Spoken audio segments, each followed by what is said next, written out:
So capoeira was created by these people who had these tools, these skills in their communities. I'm not saying every enslaved African was like that, but they were among the group. And these were the ones that held the community together through self-determination. Don't cry, my sister. We're going to get out of this. Don't cry, my brother. They were there telling others not to cry. Fear not. We have to create a new life for ourselves. We have to create a new existence for ourselves. We have to create a new reality for ourselves.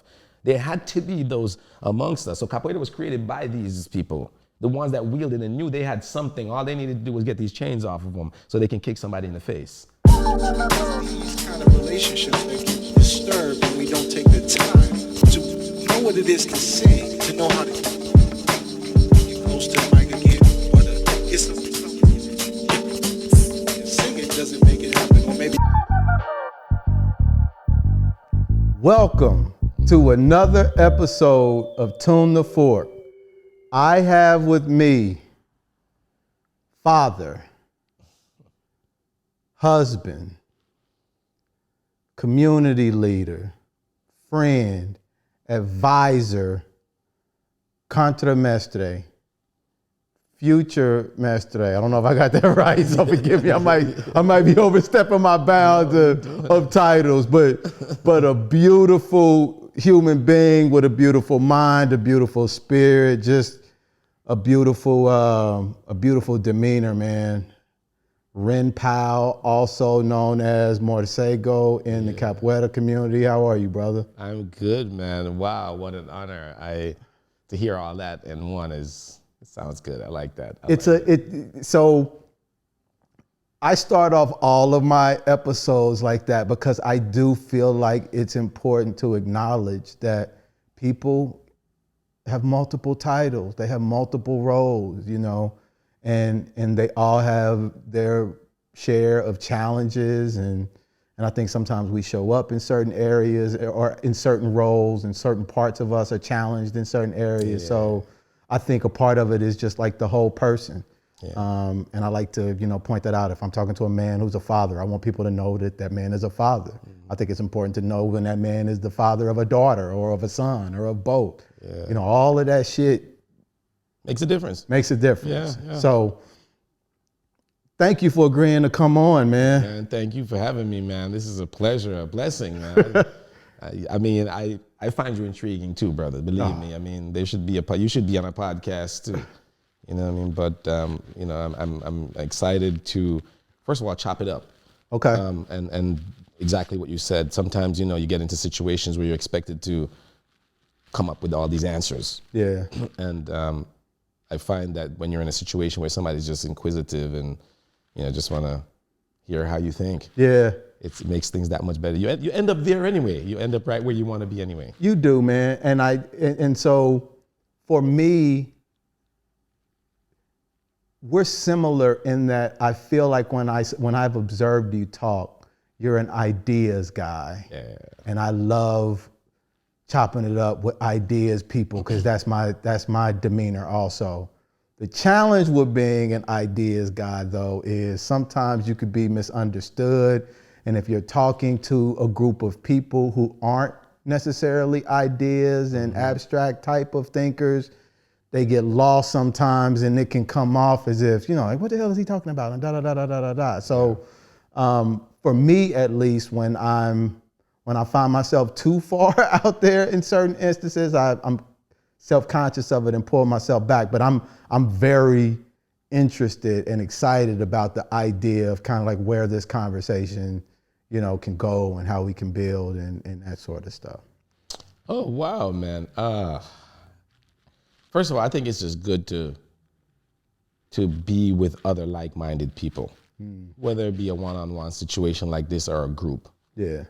I think I was telling some of my friends recently, as you said, I'm an idea person. So oftentimes as you're going through something, ideas pop into your mind. And one thing that came to my mind as I was there thinking, I was like, a man without counsel is a fool. A person without counsel is a fool. You know what I mean? Especially a person who's expected to move a certain direction, follow a certain path, influence a certain group of people. People are relying on you for some reason. Particularly, let's start with your family. Yeah. You know, if it starts with just your family, it starts with just you and your partner, you and your person living together, being together, traveling together. There's just always these, even if you realize in your situation with you and your friends, when you go out with your friends, whose idea is it to say, let's go to Cuba together? Whose idea is it to say, and then whose idea, who got the Airbnb? Yeah. Who got the car? Who got the layout of the stuff? Some people love being in situations where they have someone they can rely on who has that level of like organization and all these other things. They're supporting roles. You know, you have to know yourself. You know, and so it's like, I find like being in a room with people who are very much like that, you in your setting. I'm sure you in your setting are like the same way you're talking about me. Yeah. And we have all of our settings, right? Like the other day I consulted you about the car thing, you know what I'm saying? Yeah. I mean, I was intrigued to see how you rolled out the info to me like within a few minutes. I was like, this guy is serious. I didn't realize this man is like, it's okay, good. And it's good to be surprised. Yeah. And so I think for a conversation like this, I think we just sit and we talk about, you know what it is that we find interesting about each other. You know, you were talking about, you watch me a lot, and the area that you see me in is mostly in capoeira. You know what I mean? You come through and you see, and as you know, capoeira is an Afro Brazilian martial art. You know, created in Brazil, right? The art form, kind of like how gumbo is created right here in, as we know, Louisiana. You know what I'm saying?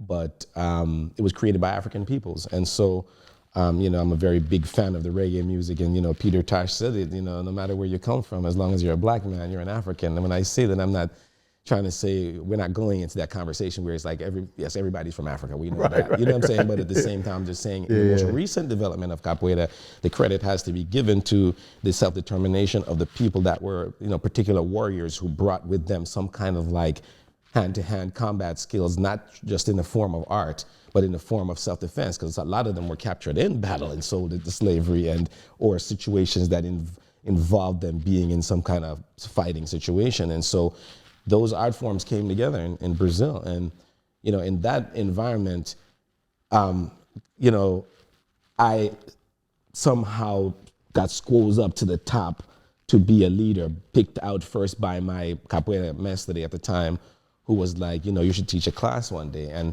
you know, so I'm a headstrong guy, you know, I'm inquisitive. I when I started hearing the word headstrong, it was from my grandmother a lot, you know, determined. She used to always tell me that you're a very determined boy, but you're a lucky boy. And it's better for a man to be born lucky than to be born rich, because your luck will never leave you. That stuck with me, just the way she says it like that till this day. Every time I think about situations in my life, I'm like, I'm glad she told me that, you know what I mean? Because now I understand what it means to be determined, you know, but you can be determined to your detriment, or you can be determined in a way that helps you and your community around you. And I choose to heed the counsel of my community and be around that. And my community changes, it fluctuates continuously. DC is a transient city, so we here in DC who have been doing any kind of work, particularly me in this capoeira world, I realize I've got to lean to the aid of the people that come and give of themselves. So, you know? Now when you were born in Jamaica. Yes, sir. You moved here when you were 13. Yes, sir. And went to Howard University. Yes. To become a dentist. No, I was pre-dental. Pre-dental. Yes. Okay. Yes. Because I want to spend the majority of the time in the capoeira space. So, but I am curious to hear about what Ren was like at the time when he discovered capoeira. Oh wow, great question. I discovered capoeira for my own in 1998. I had heard about it before when I just got here from Jamaica. I used to play soccer is my life, you know what I mean? I was playing soccer as a young boy at the time. And I got into New York and went to a school in Ossining, New York. And in Ossining, New York, there was tons of Portuguese and tons of Brazilians. Not tons, but there was a large group of people, you know, who were soccer players. And I was like, wow. So the kids, there was this one kid there, Dave Da Silva. Never forgot Dave, you know, and Dave would do like a little cartwheel or something like that to show. He's like, yeah, I'm from Brazil. You guys don't know anything about this. This is capoeira. This is art. You're from Bahia. You know, we would like, we just go juggle this ball. You know what I mean? But I seen like a blast at that point. You know, I was maybe about 19. It was about 1990, 89 or 90 at that time. So maybe I was 10 was 84. Yeah, so you're talking about 15 years old, right? Okay. But then 1998, I'm in DC. I'm at Howard University. I got to study abroad, man. I was studying foreign languages, man. And I went to Brazil, man. And I saw that amazing art, man. I saw these people just doing capoeira. And I didn't go to Brazil with the idea of meeting capoeira. I went to Brazil because soccer was the king of soccer lived there. And of course, I mean, Brazilian women, beautiful women, you know, I just wanted to experience that culture, you know what I mean? Yeah. I mean, I'm like a 20-something-year-old in college, you know what I mean? This is what you're supposed to be doing. Right. Exploring the world, you know? And, but instead I found capoeira. I saw them play the capoeira and I was like, whoa, I gotta find this thing. Do these people understand the power of this art form, how it can really bring the community together? So many things that people really need inside of it because, you know, I'm a soccer player and I've been a part of soccer teams and I see how soccer teams can give you something to look forward to at the end of the day during the winter time, whether you play an indoor league and you get up at 5 o'clock in the morning just to go play a game. For some reason, it just energizes you, hypes you up a little bit, you know what I mean? And when I got back to the States, you know, I heard that there was a grand opening of a school in Tacoma Park. I went there, 1998, boom, that was FICA. Started training there. Oh, you started at FICA? Yeah, I started at FICA, man. I started training at FICA when they had their opening right there on 4th and Butternut. Is 4th and Butternut. That's I think it's 4th. Yeah, and that's where Tacoma Station, next to Tacoma Station. That was where the spot was. I went there. It was a grand opening. I'd never seen a setup like that before. It was very nice. The music, they had fruit and veggies and everything cut up and people were outside talking and Mestre Cobrinha was there and it was just so much around him and so much around his ability and the capoeira and his leadership. And I watched the Jogo de Capoeira afterwards and I saw some amazing things. I saw Mestre Cobrinha doing these amazing capoeira and I was like, that's what I want to be right there. I want to do that. That is something I want to have in my soul. I knew it at that point. What was it?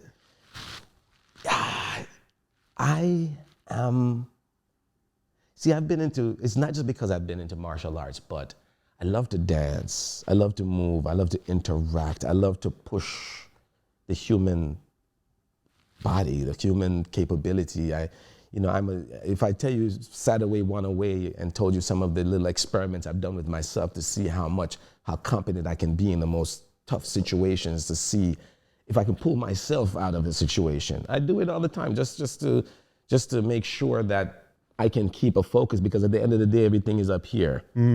Sometimes, like even when I watch certain people drink and they get so wildly drunk and like falling down, I'm just like, I have been twisted, but I know enough from being deeply twisted like that to know how to drink to a point. And I'm not encouraging this anybody. I'm just saying drink to a point where I'm having a great time. Yeah. And I'm not gonna be like hanging to a toilet bowl the next morning. You know what I'm saying?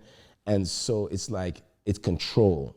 Okay. You know what I mean? It's managing yourself. So I think what I saw in capoeira is like, it gives you the ability to manage, control your life, your actions.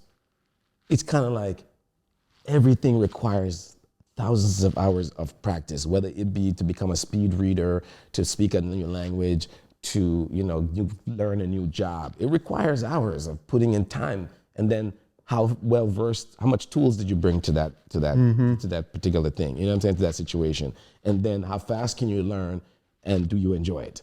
Because that's what's going to determine how long you're going to do this. So could I sum that up in discipline? Bing. There you go. Okay. I like when people find the words. Because I say that, I'm like, I'm a disciplined person. It doesn't sound right. It doesn't. No, if that's who you are, man. But no, so and I get affirmation when I'm trying to synthesize it just to make sure that I'm not misrepresenting what it is that you're saying. Right. So, and you saw that, and you saw so when you looked across, you didn't necessarily know what it was going to take for you to do it. No. You just knew you were going to do it. That's right. You wanted to do it. That's right. And You were locked in immediately? Immediately.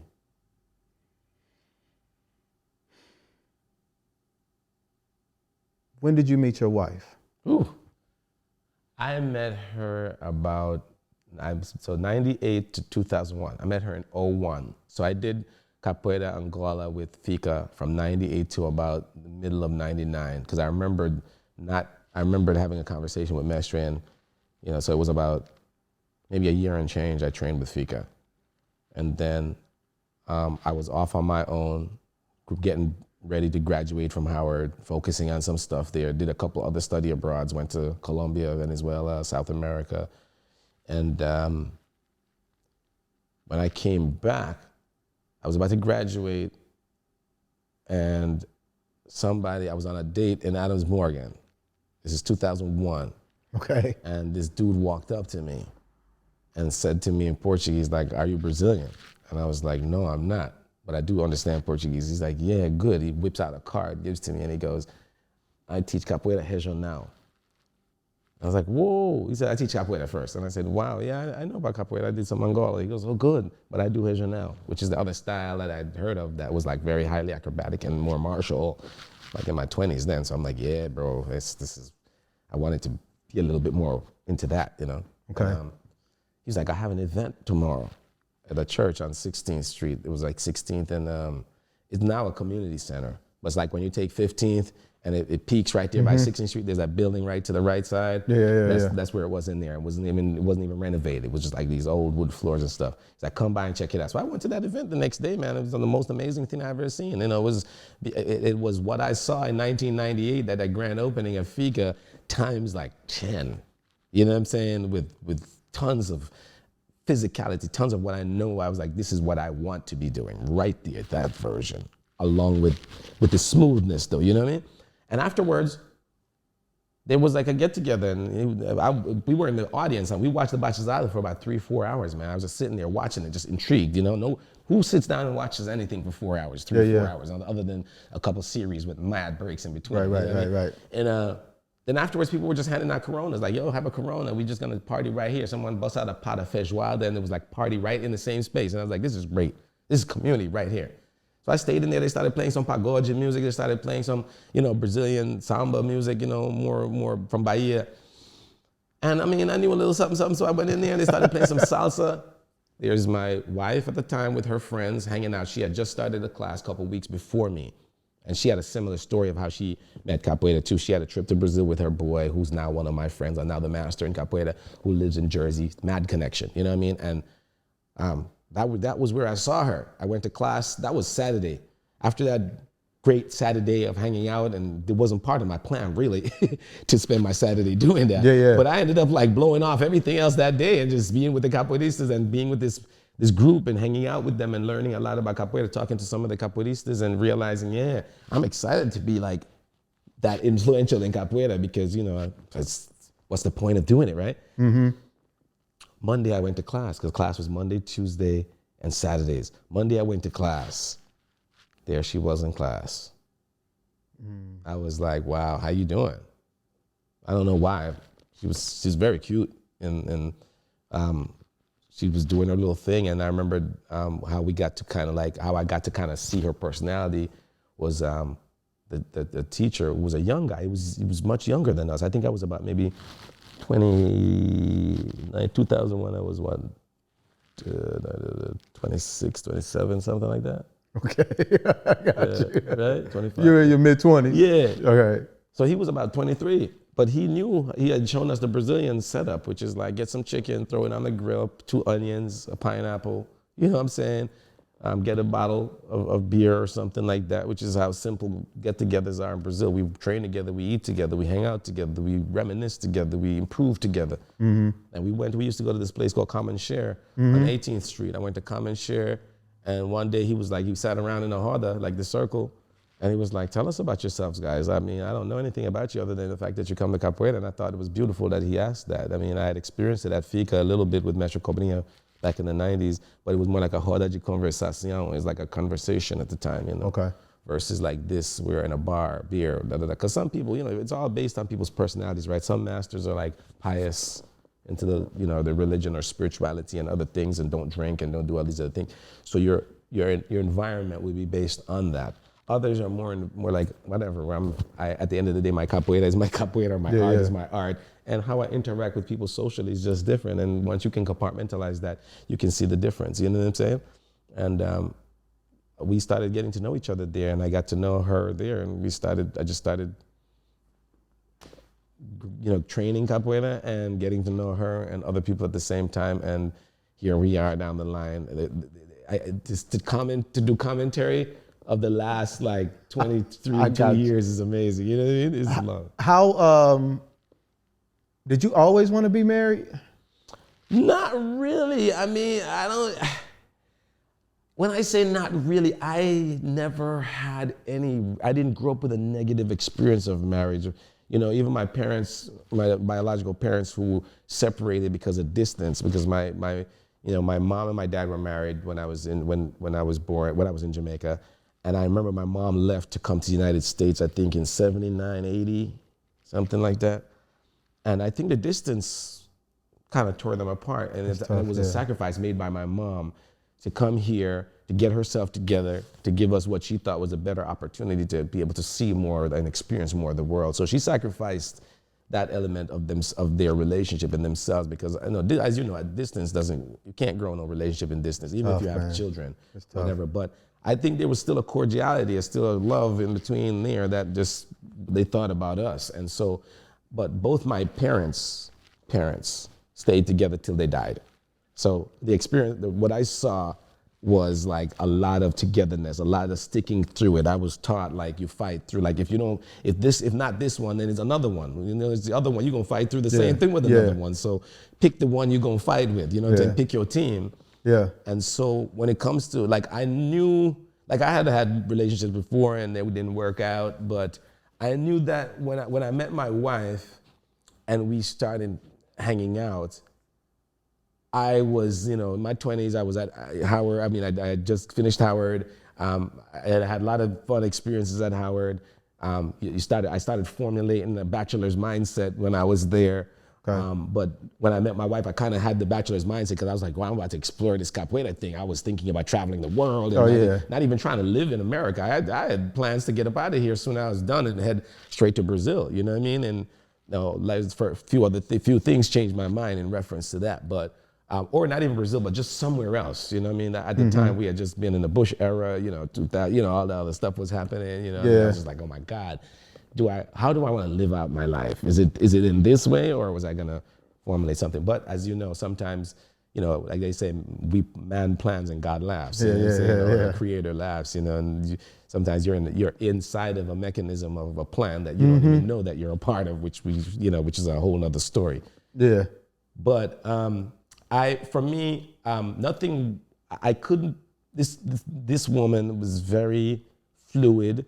She was pliable. When I say that malleable, she doesn't bother me. You know, I don't bother her. You know what I mean? She's very upfront. You know, when she needs a break, she tells me she needs a break. You know what I mean? And all these different things that I respect. Which is why I like the upfrontness. There's no like hiding and hitting me anyway. I'm like, well, you knew I like cherries or whatever. It was none of that. It's always, I know all of what is upfront with her. And so even when we started hanging out, it was like a year and a half that I hung out with her. Like I had my own apartment, but I would just come from school. I was teaching that time at DCPS, and she was in the Air Force, and she had a place uptown here in Marion Street, off of Rhode Island and R. And you know, I would hang out with her the whole time. I was there. But I had a place up on 13th and Clifton, you know, I mean on Castle Manor, you know, and I couldn't find anything wrong with her. I couldn't find an excuse any day to not want to go see her. Wow. This went on for about a year, and then one day she's like, "Yo, you wanna be exclusive? Are we trying to be together or whatever?" I was like, "Yeah." I was gonna ask you the same thing because my philosophy: if it ain't broke, don't try to fix it. Right. And then you know, we somehow got a house together. DC was like, it was available. We bought a house and started connecting our energies down the path. Then we had some catastrophe that happened in the capoeira, and you know, and we had some other things that come up. Like I had the opportunity to buy a restaurant, open up a restaurant. right? And I didn't own the building, but I was able to purchase the LLC and, get all the staff that came with it and keep the menu and just keep it running. And and it was like, instead of worrying about is your relationship gonna work because things seem so fine, start building. That was what life threw at me.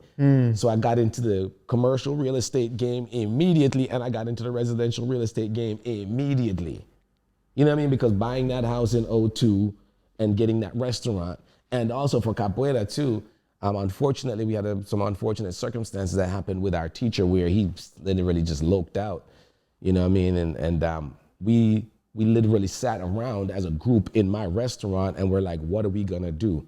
Which is why, so funny coming forward to this situation that I was telling you about being in recently, I'm not as jerked by it because I've been in a situation before where we were ghosted, whether it be directly or indirectly by our own fault or by another person's actions by a situation. And we got together as a group in DC, intellects.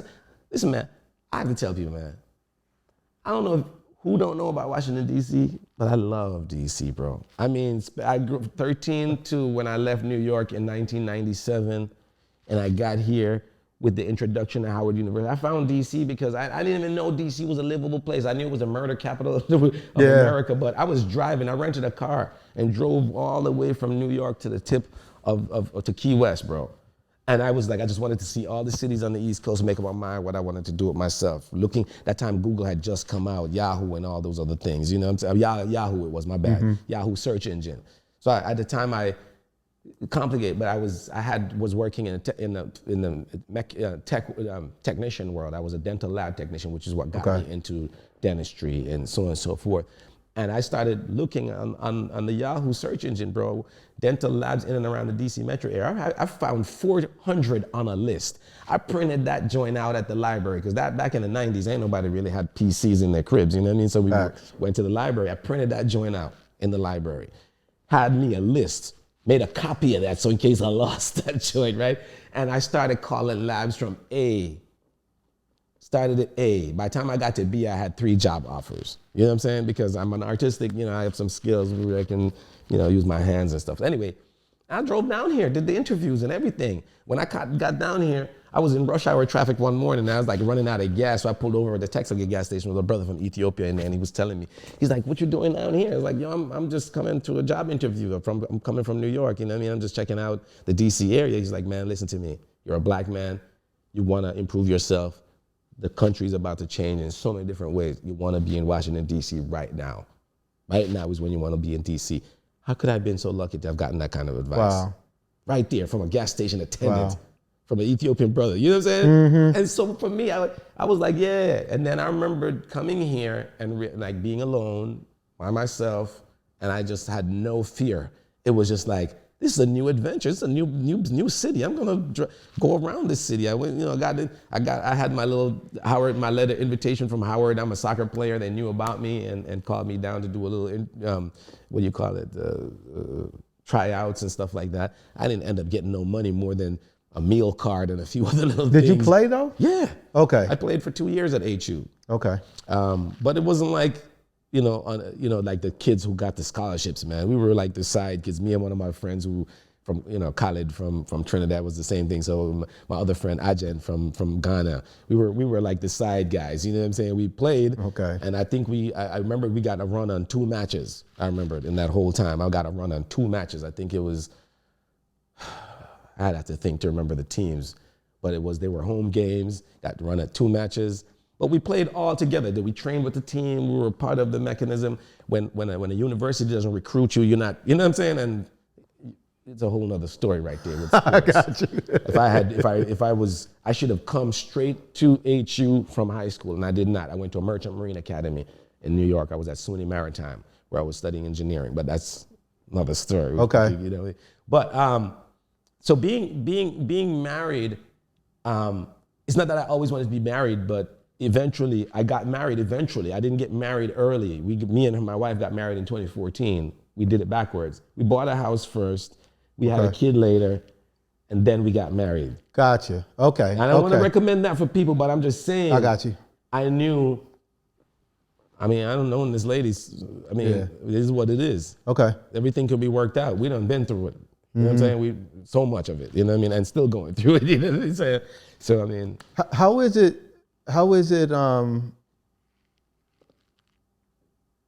Borboleta is your wife's name. Am I saying that correctly? Yeah, that's her capoeira name. Her name's Aisha. Aisha, okay. Aisha's your wife. You guys have the Capoeira Spot up on Rhode Island. Yes, sir. How long has that place been there? Oh, boy. So. Well, let me rephrase that. How long have you guys been running a capoeira facility?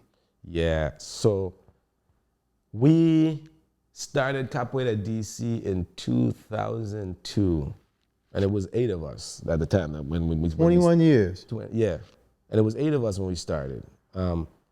We all got together. It was in my restaurant when this guy with this catastrophe happened, and we were like, "What are we gonna do?" And because when I was at HU, I was CSA president, Caribbean Students Association president, and I'd done some work where we had written some some letters to the embassies, and we had gotten some performers to come over to perform at Yard Fest and all these other things back in the days in the 90s, you know what I'm saying, so on and so forth. So at that time, I kind of knew how things kind of worked through the university, and I had some people that I knew that, and at the time, Brazil was about to rise. Brazil ballooned like a mushroom cloud, right, during the time when they had their Olympics and World Cup around the same, within 4 years of each other. So Brazil was getting popular. It was the mushroom cloud had just started to rise before it poofed in, and now Brazil is like just any other place. You know, America, we love to use and discard the motivation of cultures. Not purposely, I don't think, but it's just the drive of us Americans. Yeah. We like new things. We always looking for something. And when we else. go somewhere, we don't leave it necessarily better than we found it. Right. It's just not intentional. Like right. That's what it is. So at this point, with the 8 of us, we said, you know what, we have enough skills among us. You know, with the level of education that was among us, we were all like serious people, man. I mean, like it was myself. You know, I already graduated from Howard. You know, I mean, my background, you know, with the languages and you know, my connections through Howard people who were becoming, you know, they're all prominent in the city in so many different areas. So, you know, it's a matter of time before you turn around and run into an old classmate or something like that. My other brethren, Gavião, who also did his master's at Howard and super intellect.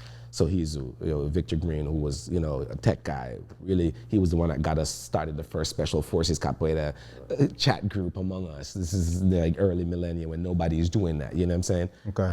And we had Morgan Danilou, who was, she's a French national who worked at the World Bank, who knew about Capoeira because she lived in Brazil and joined up with us and was just, you know, another sharp razor. We had Chiclete, who is he's a Swiss Bolivian. His aunt lived here up in Potomac, and he came from Switzerland to do university or college here, where he started at Montgomery College and ended up at UMBC with a degree in graphic designing. He's now back in Switzerland living, but he was here at that time and was part of that group also. Then we had 2 other people who were newer students to Capoeira. What's his name? Dexter Mallory, who's like a Kung Fu expert around the DC area. And another young lady who since passed away, who became a massive leader in the natural hair movement and owned a couple salons in the area, but she unfortunately passed away during COVID. Lynetta, I can't remember Lynetta's last name for a second there, but her capoeira name was Leo and his was Scorpion. And the 8 of us, we sat down and said, yo, we're not gonna let the capoeira die. So we're gonna keep this moving. These things, right? The distraction of, not the distraction of, but the amount of energy required to put into the capoeira this way to survive. Why did we do it? Why did we want to do it, right? We said part of it was we wanted to enjoy capoeira ourselves. And we didn't want to end it this moment. We didn't want to let go off of it. So we were like, we're going to do what it takes to do that. So 20 years, man, it started just like that. We've had to move to several different locations because, as you know, I mean, something like capoeira is not indigenous to here, and so there is no mechanism set up here to facilitate that. So we've had to do things like, you know, I have, as you said, I'm a visionary. I have the ability to look into a space. Like when I look at this space, I'm like, yo, if I had this spot, I probably wouldn't have the Capoeira Spot. This would be the Capoeira Spot. Every day I'd move the chairs away, have probably 4 students in here training and run a business right out of here. And when I need to have an event, I just run a community center and do it. Boom, I already see that in this spot, and I see that in these type of lofty spaces, you know? And so whenever I got the opportunity, I talk to people. I know whether it be my mechanic that I'm talking to, hey, you know any spots that has a big enough space like this mechanic spot here that I can just train a couple people, maybe 10 of us can line up and train and blah, blah, blah. And I found spaces like that throughout the 20 years, you know, without having to do a commentary of each one. And this Capoeira Spot that we're at now, we've been there for 10 years. The one we were at before that, we were there for 7 years. You know what I mean? What we are literally looking to find our own home, because honestly, it's kind of like a school. The idea of a school. What is a school, right? Do people actually need to be in a situation where you have to wait till you're 18 to be able to open for the doors of university and college studies to be open to you? Is that really the way it is? Or can you take a 10-year-old and be like, look, we're going to train you as a doctor right now. By the time you're 15, you're a surgeon. Boom. Yeah. Can that really be the situation? Can that really happen? So for us, I think with Capoeira, we realize the power of its ability to help a community stay together, help self-determined people build. I have had students that come from different situations that when they get into the Capoeira community and they absorb the motivation from the community, they become different people. Yeah. Because, you know, I'm a fan of Marcus Garvey too, and he said it. Marcus Garvey's like, look, if you want to be smart, you hang around smart people. You want to be an idiot, you're going to go to the bars and hang around idiots. You know what I'm saying? So you have to surround yourself with those type of people. He didn't say it in that way, but I'm just saying, you surround yourself with the type of people going in the direction that you yourself want to go in and end up in. And I think the Capoeira Spot, because of the communal elements, and we can talk about from a caring group of people who are empathetic to your situation and always seem to have some kind of solution to what you're going through. All you have to do is reveal it, right? You know what I mean? That's what a community does, you know what I mean? And we see the power of a community, all of us, you know, we're all from our communities where we have a history of having to overcome, right? And we can never think that communities don't ever need to exist like that ever again.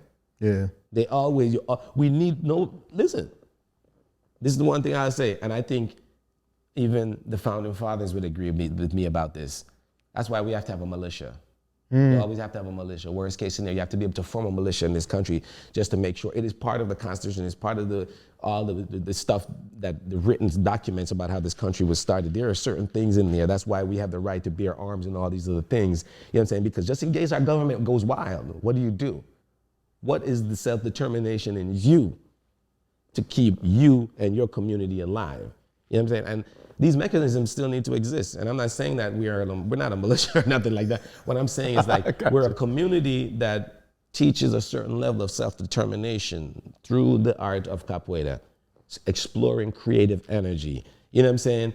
Promoting good citizenry, promoting being organized, promoting meaning what you say, promoting proper communication. You know, all these different things. And when I say proper communication, I'm talking about even when you see the capoeira, you see the physical communication you need to know how to do it properly, because if you're too rough or you're too like a certain way, you will have a hard time communicating with people, just like what you said earlier, like, you know, we talk. Yeah. And so it's nice getting a situation where you hear others talk so you can, that's proper communication. You're learning how to better properly communicate. So that's a very succinct description of, I don't want to say the mission necessarily, but a description of what capoeira, the community of capoeira is and what it's designed to do. That's not something you necessarily started out with, right? You landed there. Yes, absolutely. It's a moving thing. It's alive. The needs of our community based on how people view themselves as community members or citizens or whatever is very, very important. You know, for example, I realized in DC that it's transient. There's a lot of single people in DC. I had to create an environment for that. When we started, we were all single. None of us had kids. what was the big motivation for us? We trained hard and we partied hard together. We went places hard together. We went in droves. We motivated and tried to learn that way. But once we started having family, we started realizing, oh, what is there? How do I create equity for that family, for that development of the community? People getting older, babies. A person like me and you were training for 10 years and all of a sudden you get married and you have a child. What is there room for you to bring the child and leave the child in the bassinet over there, a little crying? How would that affect us? A little bit of Ujinga, you have less time to spend time with me. Would that affect us? And how do I facilitate that? Maybe, because life changes, and those are the things that I've had to accept. Like over the time, life and people change, and that's why I was saying, it's like, pay attention to that. You have to. If you're a community, you will pay attention to the change. Like we talk about wealth, right? I say this to my daughter all the time when I talk about wealth and just my little bit of studies. I'm not a financier or not into finance or nothing like that. I just pay attention, I think. You know what I'm saying? From my perspective. When I look at certain families who have had wealth since the beginning of time in America, or when they got wind of it 100 years ago, or when they jumped on the wagon, I noticed that the wealth transforms. Somebody might have started in oil, all of a sudden they're in real estate for the next 20 years. Then the next 30 years, they're into computer parts. Wherever the new thing that comes in, their names are in there without their name being in there, because it's just a matter of venture capitaling, investing into that thing that allows you to be in that name, whether it be you give an endowment to Columbia University and they study that thing that is with your name on top. You know what I'm saying? I'm just saying wealthy people find a way to continue their wealth, even if it's not with that thing that they were known for. So it's the same thing I say with capoeira. It's like capoeira might seem to other people a plain person, like in Brazil, right? Middle class people don't really do capoeira. Middle class and wealthy people don't do capoeira. Capoeira is done by people, originally it was from like the Bahia region, from the enslaved Africans, the warriors who created these quilombo communities and had a history of the self-determining arts that capoeira is inside, and it culminates and is involved in that. But it's kind of like, so you will find kind of like here in America, like boxing. Wealthy people don't box. Like you won't find somebody from a wealthy family talking about, I'm gonna become a boxer. That's not what you do. Boxing is for somebody who's trying to come up. You're poor, you know what I mean? You have a little something, you got some hands, you know what I'm saying? You could take a couple noggins, you know what I'm saying? You see where the boxers come from. They come from lower socioeconomic situations where they have to come up. And it's the same thing with capoeira. Capoeira and that self-determining art form is from the people who need to come up, and they still haven't come up yet. So it's coming from that area. So people in the middle class don't really look at this like, you know what I mean? It's not a big deal. But for us here, we're always talking about, every part of the American culture is about coming up, self-determination, right? So it comes to the United States, we can't just think that it's just gonna be this jinga in a community where we just hang out and do cartwheels. First of all, where are you gonna jinga, right? And where are you gonna jinga? Then how's the lights gonna stay on where you're jinga, right? How do you engage your community and keep them engaged? And it's the good thing about capoeira that I love is there's no dogma to it, bro. It's not like I'm in a church preaching. No, you're not hearing me throwing it's not, it is engaging like that. It is engaging. That's because that's what I was gonna say. It feels like there is some element of that from an outside person's perspective and looking in. Now, I don't know if that's because of, I can't think of another word, but I'm just gonna use it. How some of the higher level people are somewhat deified to some degree or whatever, and how they're viewed and the pedestal that they're put on and the philosophies that the lower level people, for lack of a better word, like adopt, feels like a form of dogma to a degree, to an outside person. Right. It might not be built into the structure of the art form, but I feel like when the people start getting involved, weird shit starts happening and transforming. That's one of my words, my statement I have. Beware of humans. Beware of humans. The art form, the capoeira is beautiful. It's pure. It's a light. It's an energy, but it's the human ego. It's the wielding of the power of notice. Anybody, you come from a bum small village in the middle of nowhere, and all of a sudden you have all these people worshiping your virile body. It goes to your head. You see it happens. Look, you see these athletes don't want to retire. You see these people don't want to give up the reign. You see people don't want to say, they don't even want to compliment another person, be like, yo, you have great skill. Since once something's exposed to the world, it's going to multiply.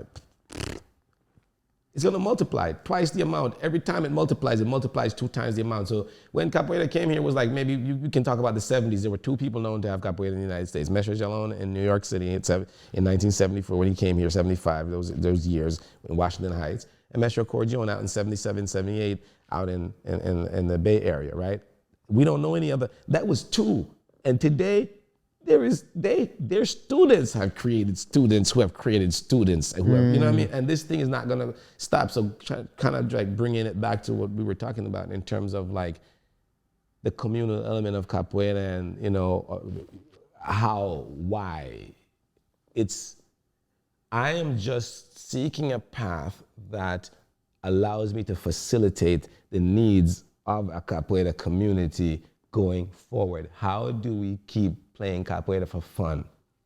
How do we do that? You can't do that just by being in a park, because wintertime comes and you need a space to go. I can't wait 4, 5, 6 months to get back outside. Get stale. Yeah, you know what I mean? So at the same time, how do I do that? And then if you are going to get a space, nobody's gonna rent you a space just for the winter. You have to commit to this. You have to commit to your advancement. You have to commit to it. What I mean by that is like, when I thought about it, I was like, my first lease I signed for a space, I just saw forward. I didn't look backwards, just like when I talk to a young person now about going to college. If you're from a situation where you don't have any money, put yourself in debt for yourself. Take out loans for yourself. It'll motivate you. I'm not going to tell you that's the best way. You got to know yourself. But if you have options, you can join the military. Yeah. You can go beg the money. You can work it, pull the European style and go explore the world and work jobs now and save up the money, which you probably never will, because life will get you. Life's going to get you. It is going to get you. You know what I'm saying? Very few people have the discipline to do that. But it's the same time.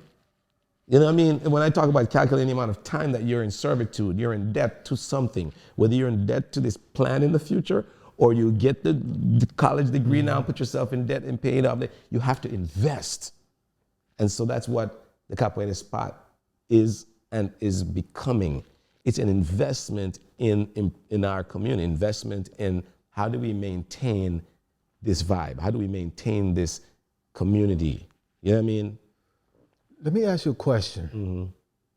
As you were talking about the transitioning and being able to accommodate the needs, and this is something that just came to my head as you were speaking, I feel like it's a constant check of the ego. Oh, yes. And I feel like in order for you to do that effectively, that your ego has to be monitored and regulated or something. I don't like, as you were saying that, I'm like, because that transition of being able to accommodate like these new things, because if you are if it ain't broke, don't fix it kind of guy, then, and you've got to constantly adjust. The ego has to also do a lot of that. Are you good at that? I don't know. I think I'm doing all right. When I say that, I mean, so I'll tell you something about me that I know, on contrary to some people and what they really think they know about me. I like to lead from the back, bro. I lead from the back a lot of times. I don't need to be in the front. I don't need to have my face on everything.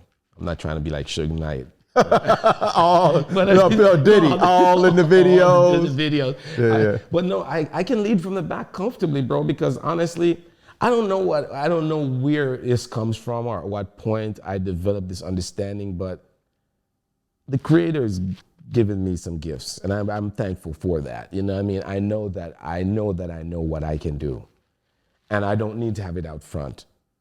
If you put me in a quarter, then you get it. You see what I'm saying? But I'd rather use my energy to lead this. I found out that years ago, leading from the front gets you beaten up badly, man. You have to take a lot of headwind, you know what I'm saying? You know what I mean? And it's a lot of pressure. But if you can take counsel and be a good leader, but at the same time be a good follower. Make sure your people that you're working with recognize that you value who they are and what they bring to the table. But you're going to get beat up anyway. You are going to get beat up, but it's a different level when you have a team with you who'll back you up. A team that'll create a cushion in front of you to like at least reduce the pressure, or even after the effect of being beaten up, they'll be able to cushion you and let you know you have reinforcements. Because listen, honestly, man, innovation is hard, bro.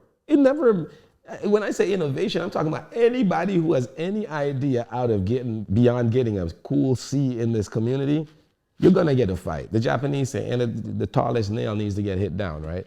You know what I mean? Because it's better when community and everybody's this way. Everybody.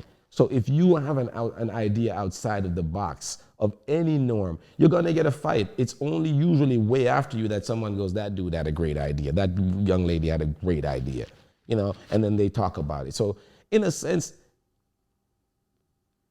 I think what is the difference between something that survives, something that is known and something that is unknown, and as a mechanism of change or use, as if it survives or not. I really think that's the way.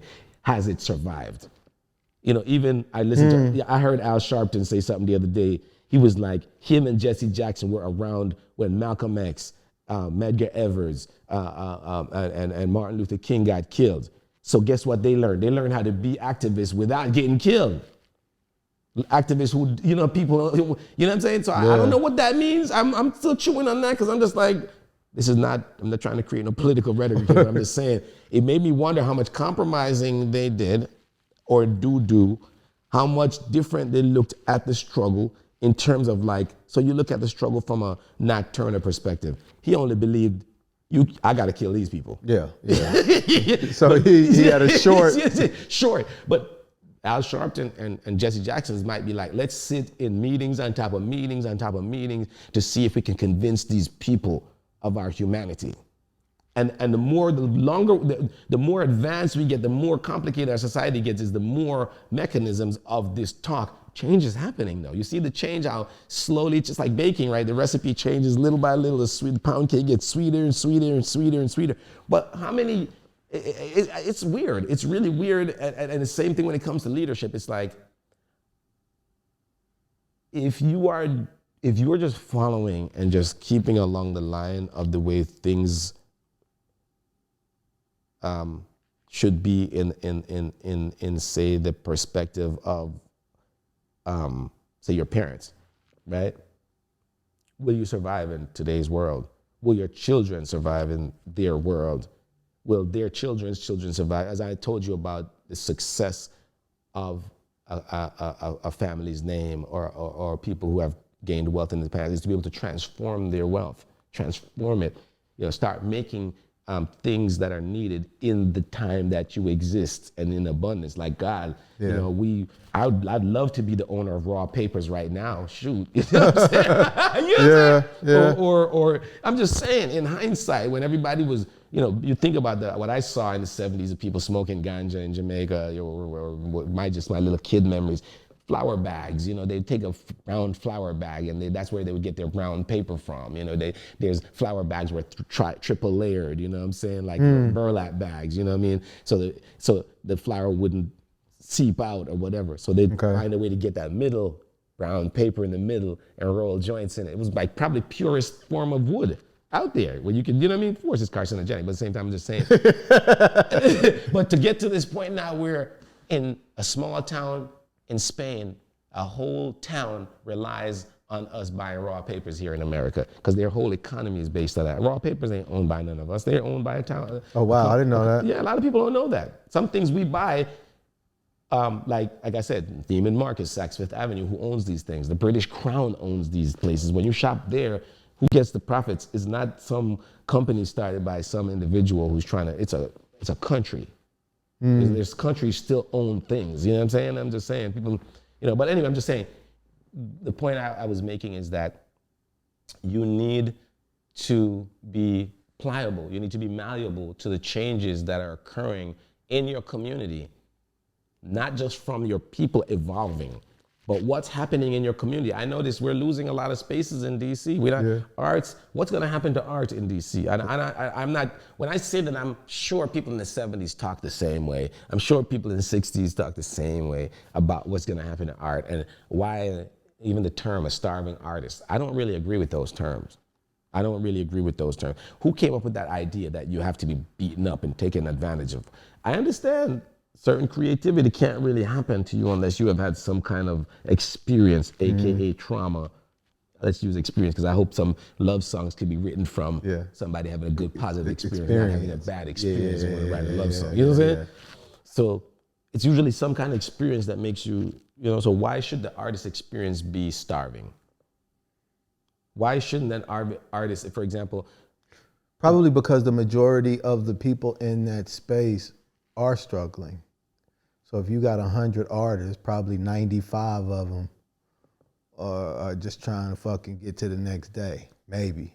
I think that's probably where the term, because it's a hard path, and I think that's probably why most parents don't advise their children to go down it, because from a probability standpoint, it's rough. Like the path to least resistance has or at least the one that has the highest probability of success or less risk is getting a degree and going through that step, at least in the parents' minds, which is changing now because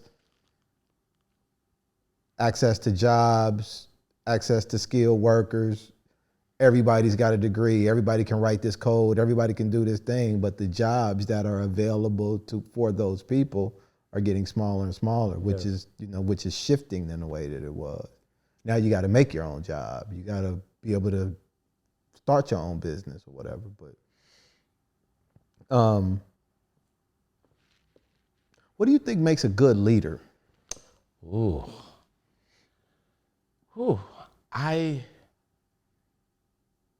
Again, everything I'm saying probably is just from my own perspective or just from my own experience. I think the ability to listen, man, the ability to pay attention and keep your ear to the ground, know what is needed. Why do you need to be led if people don't need to go somewhere? Why do you need to be, in front if somebody don't need somebody in front? You know what I mean? First of all, you need to be in a situation where the people need or want you to be that thing. That you know what I mean? That if the word is leader, it is that. Yeah. And it's complicated because when I think of leader, oftentimes I don't know that I see it as leader as in terms of I'm out here with my sword in the front row in my armor. It's more that I'm the one willing to go talk to that person about the building. Or I'm the one that's willing to call a meeting for us to discuss something. Is that really a leader, or is that just a person who takes an initiative? Is a leader a person who takes an initiative? You know what I'm saying? So what is a leader? I mean, there's a lot of sacrifice involved in it, in being a leader. And even sometimes people are like, what are you talking about sacrifice? You benefit from these things. So how do I benefit from living life? Because there's no way you're gonna make this choice, you know what I mean, to have this life if you don't understand certain things that come with it. Like when I go through my things with a student, or when I go through my thing with the admin, or when I don't know what to do, because that happens a lot. You don't know what to do. You have to have some introspect, right? You have to, when I have run-ins with students, when I have run-ins with people, I get into my zone and I start to think, what could I have done to make this better? What did I do to get this to where it is? I have to analyze it. I come from that background, where I was taught to go to the source of situations to fix situations. And sometimes I'm looking, I'm like, could I have been any less of what I am that maybe had caused this? And an answer sometimes is no, I can't. Because if one person falls off the wagon and 15 are saved off the wagon, that's just the way it's gonna be. You know what I mean? Because I can't sacrifice the 15 for you one when you the one has a choice to bend, to fix, to be in a situation where it's functional for you. Like when I see certain things, I see a lot of people who start capoeira and I think they need it in my mind. Some people are just not there, you know what I mean? Some people need things. Some people need like structure.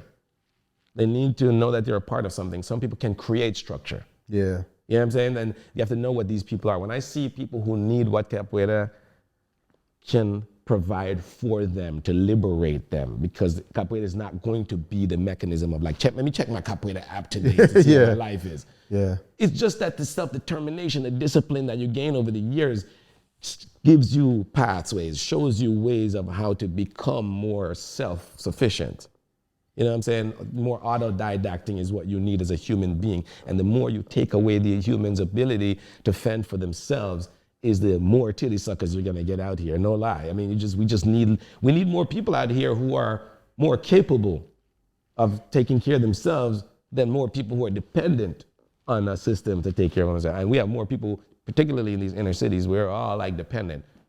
Some people don't know where you get grapes if they're not from a Giant or Safeway.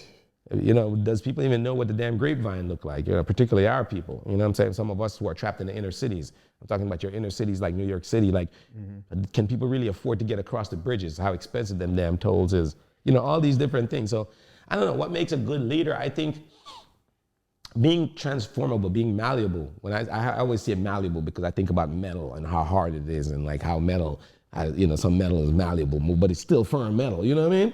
Like lead. You know what I mean? I'm thinking about you because when I've observed you in spaces,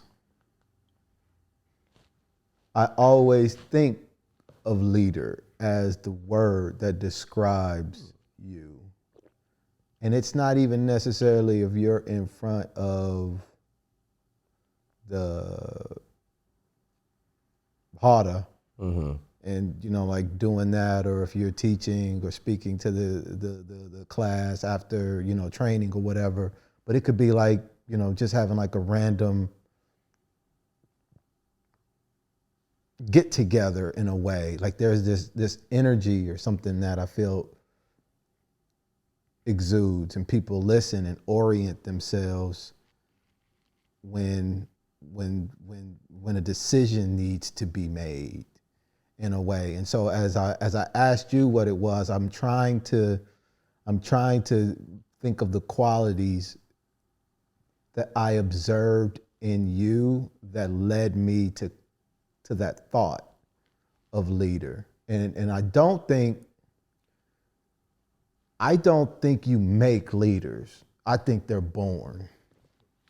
I think that doesn't mean that you have the ability to lead just because you were born a leader. Right. But I do think that the ingredients are there if properly honed and, molded to be that thing that a group of people would need you to be to get from A to B. Whatever that means to that group of people or whatever it looks like. Because I think by nature, we do hoard into groups, and the idea of somebody taking the first step, there's so much hesitancy to do that. Yes. That somebody has to be the one to take the first step. And to me, that's the sign of the leader. There's a cost associated with being that person. Yeah. But there's a benefit too. And, a part of, I think, coming to grips with that role and being that person is understanding that you've got to take it all. Yes. You just have to take it all. When you're right, you're right. When you're wrong, but somebody has to be the one to take the first step. Now the hope is, I feel, and this is what I feel I observe, that as a challenge of being a leader is when you look across, when you look out to your group, who do you see as that person who has the capacity to take that first step, to be okay being wrong and right, because you can't do it forever. There's a transition that has to occur at some point in time. Is what I'm saying making sense? Yeah. Okay. No, I'm with you. I'm following along perfectly fine because what you're describing is my experience. That is my experience. A succession plan is what you're talking about. The thing about being a leader, like I consider myself an eternal student. And I said this to my capoeira master the last time we had a conversation. I said, bro, when I met you, I had a full suitcase because I'm a life traveler. You know what I mean? I had things packed in there. You know what I mean? But I had an empty cup because I consider myself an eternal student. I had an empty cup to learn everything this person had to give me. You can't be a good leader if you're not a good follower. Everyone that's ever taught me in my whole life has been a true master. Every person. My dad, my mentors, the person who showed me how to play soccer. These people are true masters. They really have mastered, and I was lucky enough for whatever I exuded, they saw in me and invested in me. They invested in me, and I feel like part of it is like, I feel, it started from my dad. My father, we didn't spend a lot of time watching TV, and I wanted to play Atari, and I wanted to do all that Nintendo, and I wanted to do all that. My parents would be like, that has no value in your life. Sit around the table, get your books together. I remember doing the same to my daughter, teaching her times table, the same way my dad taught me my times table. She was at school. People were like, how did you learn all this so fast? Like my dad taught me when I was like 2. You know what I mean? I was taking, as a little kid, I would just throw rocks down in front of her and just be like, show me 3. Show me 2 sets of 3. What is that? And that's how you create a mindset of how to problem solve, you know what I mean? So part of what happens when it comes to leading and it comes to the nurturing of a leader, because I think leaders also are nurtured. They're nurtured by mechanisms, negative or positive, from society and their community and how they grow up. So in our Capoeira Spot, one thing we do, I pay attention to the kids now who takes the initiative to jump out. Like when we say make a circle, which one of them are like, can you guys listen and make a circle, hold hands, let's do this. That right there is a kid who is taking the initiative to get this done, to see the result of having this person standing in front of them commanding us to do stuff. What are you here for? I want to hear this person talk. You know what I'm saying? And where this person is going. I seem to have been one of these people growing up. When people were like, hey, everybody, line up. I noticed, who do they run behind? They run behind someone. Yeah. They don't run to the front of the line. And if you see this individual who's just like, they don't mind going front, they don't mind being the guinea pig, they don't mind failing first. Because the beauty of capoeira is, when you get into that roda, when you get into that circle to play, a lot of people think in martial science, I'm the greatest fighter of all time. You have to be prepared to lose, because it's possible. You have to be prepared to lose. And I think that's a part of it too, when it comes to like this community thing. It's like the nurturing of the person. You have to see their abilities. You have to try to tell them to promote that skill. Like, it's good that you see equity. It's good that you have empathy. Like sometimes I see some of my students humble. You can see it in their life living, and I'm like, you're the one that deserves to have power. You should be a leader in this art form because you're not an abuser. You know what I'm saying? That already sets the tone for you to be a just person. It's just like picking a judge. You can't just pick any old person who went to law school and has a law degree to be a judge. This person has to be a just person. Like, we're talking about somebody's life is in their hands. You know what I'm saying? Yeah. So I think leaders have to be nurtured. And I think that's some of the stuff I'm talking about in terms of creating equity in my community. What kind of mechanism do I have to make sure there's a succession plan that is in place so that this capoeira is not being run on my mentality? as I change, so this organization shall change. No, there's a way to still be able, like, wait a minute, you just went over here by 3, 4, 5 years of, you're getting older. Why don't you, let's see, what about shifting it back 3 years from the youthful perspective to see if you can influence a younger group of people, which is why we have like a violin group, our little tiny 2-year-olds and 3-year-olds who come in and just in the zone, have them feel the rhythm in their body, get accustomed to moving their body in an animal type way. There's so many different things I've seen over the years that have changed the human body and human things. One thing we saw, I worked in, when I finished Howard, I had an internship at this place called IFES. And I remembered watching people as they sat in their chairs for hours and hours at a time. And years later, I saw some of these people and they had what I called an office body. Okay. You know what I'm saying? Their butt is just flat from just sitting in that chair all day. Yeah. No, I don't think that's gonna serve you well in life later on. I like I told you, we were talking about Generation Xers and us learning hygiene properly, learning certain things better than our parents did. Like my parents have missing teeth. You know what I'm saying? It's like, it's very hard to see someone from the generation that our parents come from that don't have like false teeth or something. I got maybe a crown, but that's it. I got my teeth, I brush, I flossed. I did more than they even told me to do. Have more knowledge of it. I go get a cleaning twice a year where the dentist can sight things and jump in there and clean it up before it gets like half your face is gone, in the old days, So I think our generation, we've discovered certain things about livity, in terms of like how to live cleaner, how to live, to preserve a little bit more. And I think we, with our mentality, will stretch and give people a better perspective. Because going back to the point of what you're talking about, you were talking about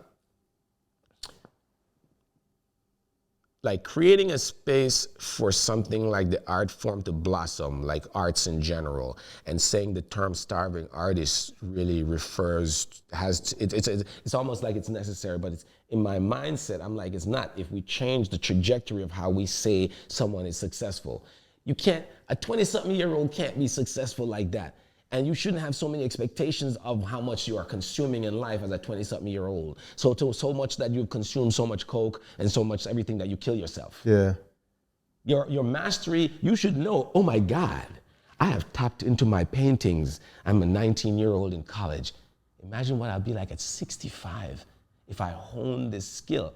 And so the artist, instead of telling you, give me everything you have now, I'll give you all the money you can eat and all the high-rise buildings you can live in now and you'll be dead by 30, versus going, go get a job.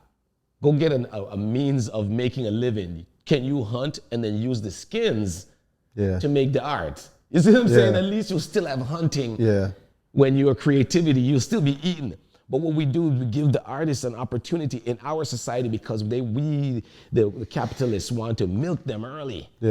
For the creativity and say, we've had the first piece of Basquiat. We had the best of Basquiat. But instead of telling them, get a job, bro.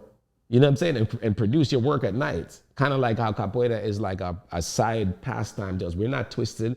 We know we still need to find a way to make a living in this environment where you don't make 6 figures. You can't live in DC. You need to get yourself together. You got to have mechanisms that put that money out, that put that money in your hand. Otherwise, you don't live here. And that's what we don't teach. That's why I'm saying, that's the thing I'm saying that is happening to us at the Capoeira Spot. We are paying attention to all that because it's like, how does this thing keep going on with free people? Not someone just depending on, like, for example, a monarchy.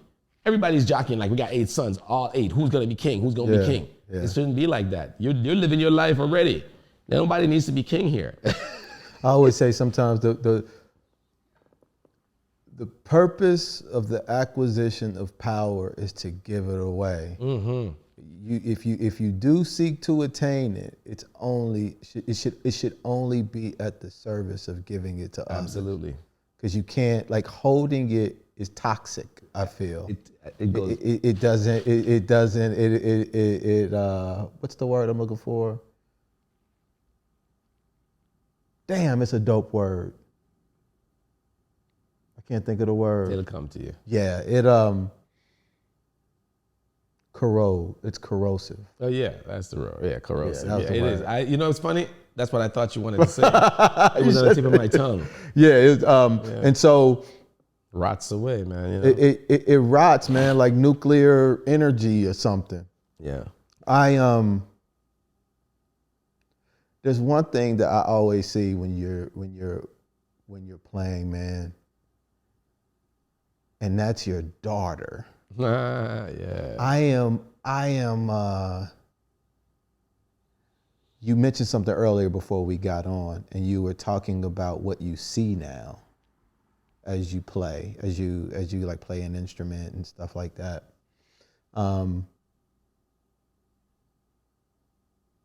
always imagining you looking out and seeing your daughter, because she's extremely efficient at what she does out there too. Like, I feel like she embodies a lot of the stuff that I feel like we're talking about in terms of like these qualities and so forth and so on. And she's motivational, she's energetic, she's positive, she steps in. And this is just me on the outside looking in. I don't think I'm wrong. I'm not wrong, even if I am wrong. So, but yeah. What does that mean to you, man, to be as a dad, to be able to look out and like see her operating at a high level across many aspects of this shit? Yeah. You know, I remember, you know, being a little child, and you know, I was just looking around and seeing, you know, like realizing that, you know, she has the burden of carrying being black and being a woman. You know how that works in this world, you know what I mean? And I said to myself, my God, all I want for her to do is have a fair chance. So at that point, I said to myself, what can I do? I have to trust the system. What is the system? The system is teach up a child in the right way and they will not depart from it. I know it's kind of biblical, and I did come from my grandmother taking me to church all the time, but it is true. All you can do as a parent is give them all the tools that you think they'll need. And one of them is communication, the ability to have your voice being heard. So we talk to her like a regular person. A lot of people say they enjoy conversations with her because she's like talking to an adult. We never hid anything from her. Nothing is hidden from my daughter. Nothing. We just do what we do. You know what I mean? I'm not saying that sometimes we don't have a little gift we want to keep under the couch and then slip it out at Christmas and stuff. We do that, but I'm just saying at the same time, I really want her to get a good understanding of what humanity is like way before she leaves the nest, so that by the time when she leaves the nest, she's fully prepared. I feel like she's fully prepared. And from the responses we've been getting from our community and from people who have gotten to meet her, I think she's getting there. I think she's getting to the point where when she goes off to, inshallah, to college, you know, or to her life, I'll feel like whatever choices she's making is going to be based on some tutelage that we and the community have given to her. And I just have to accept what that person is, who that person is, and trust that that future that person is going to create for themselves is going to be functional for them. So it makes me feel great, man. I wished that I could do that for every child. I wish that every, you know, and I don't even feel like I'm anywhere particularly because she's 17, you know, I mean, still so much can happen. I'm still like, you know, making, you know, I don't want to, and I'm kind of as I told you, leading from the back type thing, I try not to throw my stuff out there because I don't want anybody to step on it. Yeah. You know what I mean? So I won't gloat and brag and stuff like that. It's like, it's one thing if you see me do something amazing and you're like, oh, wow, then that's like, we can talk about it, but I don't need to gloat and brag because, you know, like, again, I don't want to be the target of anybody. You know what I mean? And I don't know why, but the same thing that can make you super popular and loved can make you the most hated and unpopular as hell. But that's what you are, though. This is true. I mean, like, to me, that is the flex, though. Mm-hmm. The flex, like, even when, I don't think I've ever, this is before Zendo and I even first started dating, because I would come to the bachazados when Ashay and the boys would train. Correct. I don't recall ever seeing you like play. Yeah. Most of it is, what's the word? I can't think of the word. You're admin, running stuff. Yeah, you're or even when you're like playing an instrument, a berimbau or something, or you're moving things around, like I feel like you're in charge of like the vibe. Facilitator, like a DJ. You're facilitating the vibe and the energy, and there are things that you're doing, not from a movement standpoint to do that, but just you're observing who needs to jump in, or who needs to participate more, or who needs to sing a little bit louder, who needs to be a little bit more in tune with the instrument. Like that's what I feel that you're doing. And that feels like the dopest part of what it's like, okay, I've already proven myself. I've done all of this shit. Now I can see things in a way and lead or recommend that these things be adjusted to shift the vibe of what it is that we're trying to do. Me just coming in and flipping and flexing won't contribute to this thing. Absolutely. But you're still the leader, though. That's clear. But it's just a different way of leading. Yes. You call it the back, but it very much feels up front to me as the observer. Love that. Yes. Now, maybe you say back because it makes you feel better about like not doing the flips. And Pesci Boy, by the way, is my favorite. Like I feel like I feel like if I were to ever play that, I would. That's what you want to look like. I would like. It's just something about like his movement, man. Like graceful, with his size, it's graceful. That's the word. It's graceful. But anyway, it's very much up front. Yeah. It is. It doesn't feel like the back though. So yes, it's good. You know, you're talking about. You probably started seeing me in the umpteen years of capoeira then by that point, because you're talking about. I'm in my 25th year now in capoeira, and in 2014, almost 10 years ago, I was 40 years old, right? And I entered this tournament in Seattle that my master hosted, and I was 2 points from winning the whole thing. You know what I mean? I came in second place in that tournament, and all of my students who entered the tournaments, all the levels, my students either won first and second, second and third, first and third, or just one of them all together.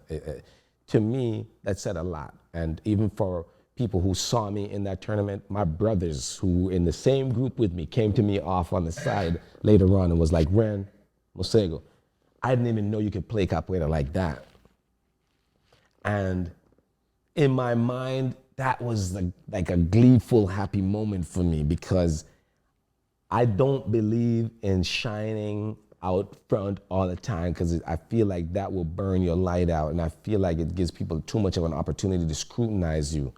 And I'm not saying I don't want to be scrutinized. I want to be counseled, but I don't want to be like, Facebook is not my thing. Like, you don't see me posting up videos. It's not my thing. You want to know about me? Come to my house. You want to see me flip? Come to my house. All my students have seen me do all that. I got tons of videos of me back in my time when I'm 48 years old now, you know what I mean? I still feel great, and I still can jump over this couch and do all that stuff. But it's like, when it comes to I follow a principle by one of the creators of what we celebrate as a batizado, and that's Mestre Bimba. Mestre Bimba's philosophy is that he's the one that made capoeira recognize as it is today. Like, it was illegal before in Brazil in the late 1800s during an industrial age. And if you were caught, you were in prison, tendon cut, all kinds of different stuff happened to you, beaten by the police. And so Mestre Bimba, they couldn't use certain words to describe capoeira. So he created the word luta da regional baiana, you know what I mean? And the art form capoeira became regional capoeira. And he did a presentation for the government of Brazil, the president of Brazil. And so there were documents now making capoeira more so a folkloric art and less of a vagabundry thing. You know what I'm saying? Okay. Like, people just putzing around. And his philosophy was the batizado and public display of capoeira should celebrate what it is doing. Like, for example, Bachizados to celebrate a student's advancement from one rank to the next. It's not supposed to have me out there jumping around. It's not a circus show. Okay. I'm not supposed to be out there, shining on you only. I show you what I have. You know what I can do. You can see me flip, you can see me fight, you can see me do all that. And if you come to like Thursday night, you come to Friday night when it's not a public event where we're one inside of the space with each other where we're playing, you see us getting it.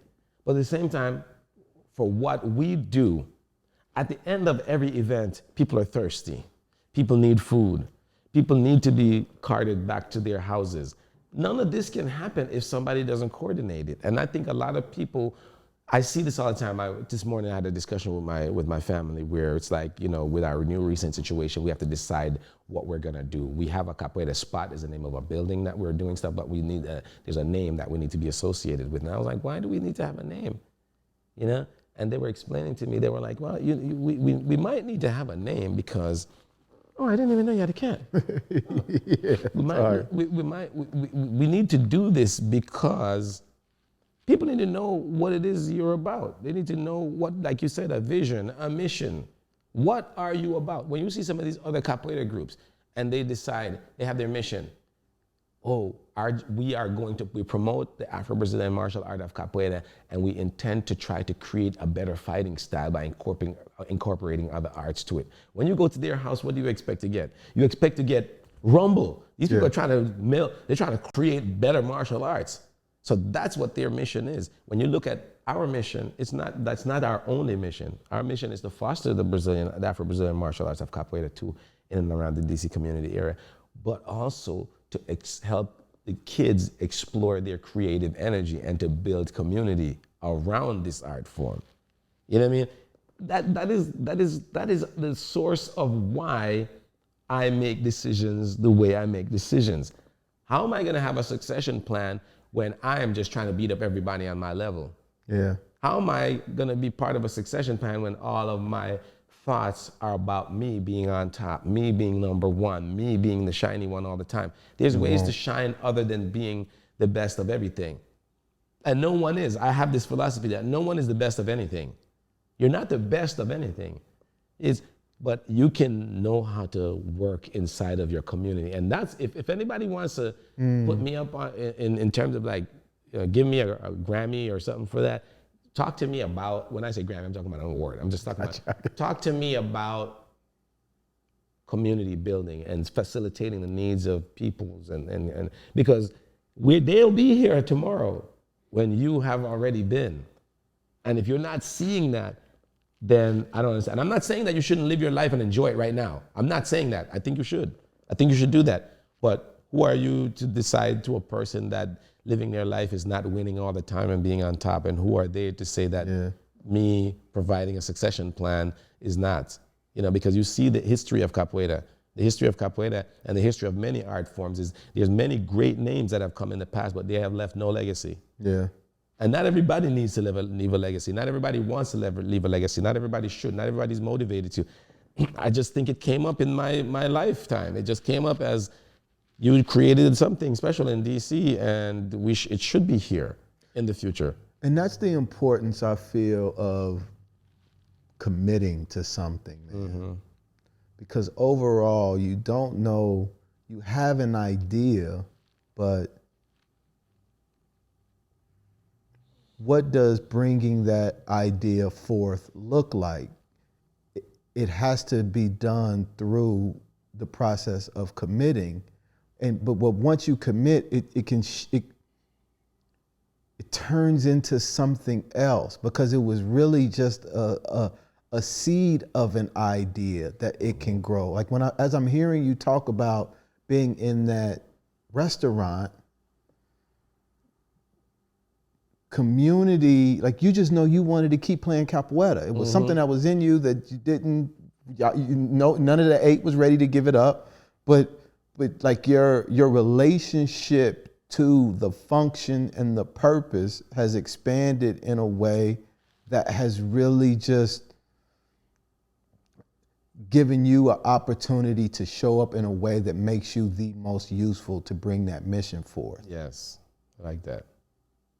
Because even though it might have started about you, your ego's in check enough in a way to let you put that stuff to the side to where, like, I need to change, I need to shift. Like, this is bigger than just these flips. Yes, I said that. I used those exact words. It's bigger than, what's bigger is to watch a bunch of 12-year-olds doing those flips across the way that you taught them. That is so much more powerful. You know, it's like when you see, I remember went one time up to Rockville back in my 20s when we started this. I was like, I gotta get this look, this gymnastic look. So I started doing this gymnastics exercise. The teacher was 60-something years old, this guy from Russia. And even in my young, arrogant 20-something-year-old self, I was like, you're having me doing all these back handspring drills. Let me see you do one. Sure enough, he did it. 60-something years old. That's what I want to be right there. He didn't have to, when I started the class, he wasn't like, here's what you're gonna get. He didn't do that. He's like, you respected me enough to pay me to teach you, so here's the techniques. And then when I said, can you show me one? He was like, whoa. Yes, because mastery is not showing off. You know, it's like, I don't know, man. My daughter started calling me the keeper of all miscellaneous information. I'm sorry, I scratched my neck. She started calling me the master of, the keeper of miscellaneous information. There was a time where we would be, like, I love studying. I love decompressing at night by reading or research, you know, and just getting into myself, analyzing my day, so on and so forth. And in that process, I learned a lot of things, you know what I mean? Because I speak a couple languages also, or I should say I can communicate in a couple of languages also. So I'm always looking to learn a new word in these languages, you know what I mean? Whether it be in a conversation, I heard something like, I'm not afraid to be like, what does that mean? Explain that to me too, please, because I learned to, like, no, I'm a learner. I'm trying. You might be good at having good diction, but can you cook a good curry chicken? You know what I'm saying? You know what I'm saying? You might be able to cook a good curry chicken, but can you explain it to somebody how to do it? Yeah. So I pride myself in trying to find an equilibrium, I would like to be able to do all of these well. I didn't say master all these. I just like to be able to do all of these well. When people talk about jack of all trades and master of none, I've always said that's not the way I see it. You know, it's not the way all skills are useful. Yeah. All skills are useful. So you might be a jack in your 20s, but in your 40s, you're not a jack. You understand what I'm saying? Mm-hmm. Yeah, you're not a jack. You might have mastered 10 damn things. Yeah. Yeah. You see what I'm saying? So it's like, you know, being able to facilitate growth, I think, is something that, I don't know why I feel that way. Last thing, I listened to a lot of interviews, and I heard an interview with who was Gregory Isaacs, the Cool Ruler, Jamaican singer. Sings that Night Nurse song, you know, and a lot of people love his music. And they were like, yo, at what point did you feel this and feel that about music? And he said, man, listen to me, man. It's inspiration from the Creator. I can't say it any other way. He goes, some men got the ability to break into houses. Some got the ability to steal money from people, you know, rob people or manage guns. I got the ability to sing. Creator blessed me with that. And I'm going to do it until I can't do it no more. And that's just the way it is. And I was like, wow. You know, he's unapologetic about it. And I think you're unapologetic about the work that you're doing now.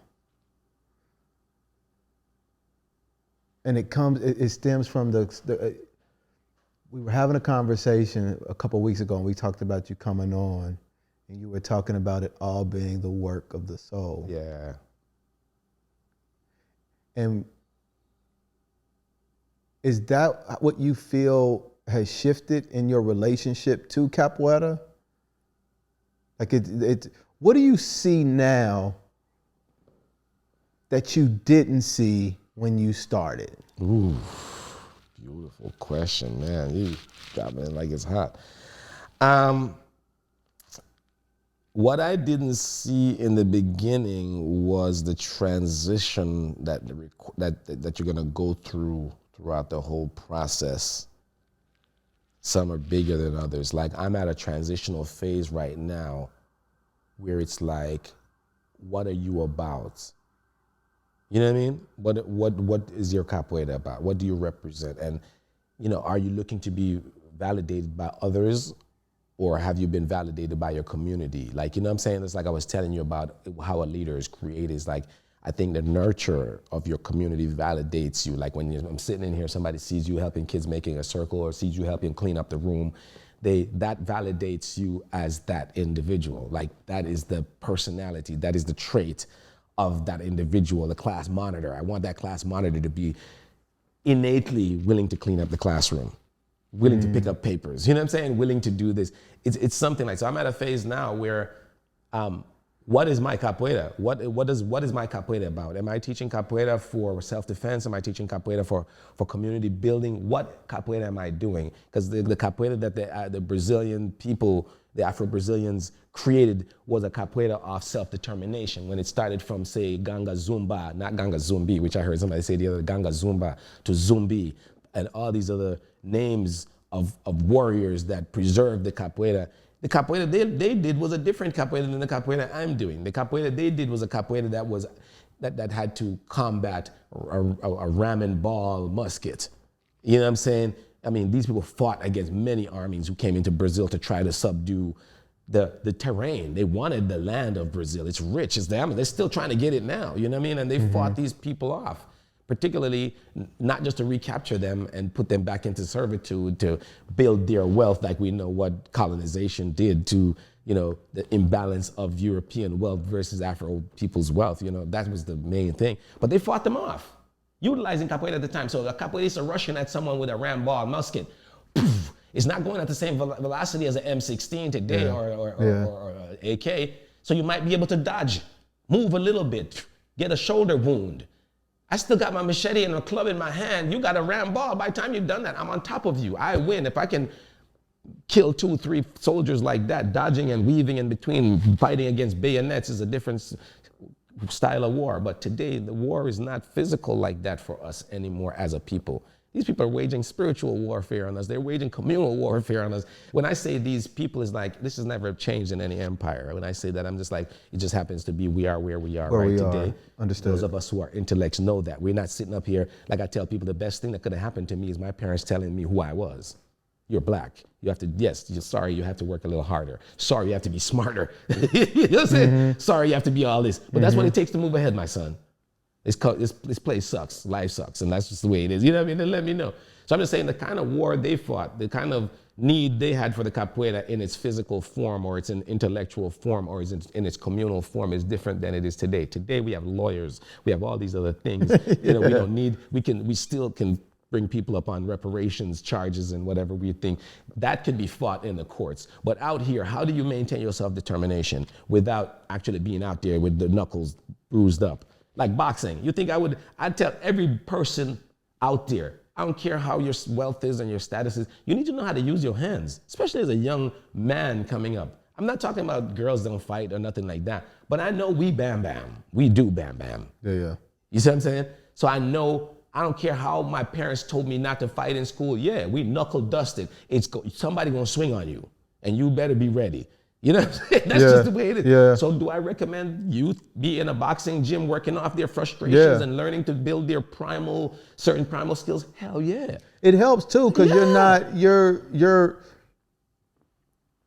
life changes when you realize you're not as fragile as you think you are. Yes. Because there's a lot of fear associated with some of this aggression that people have.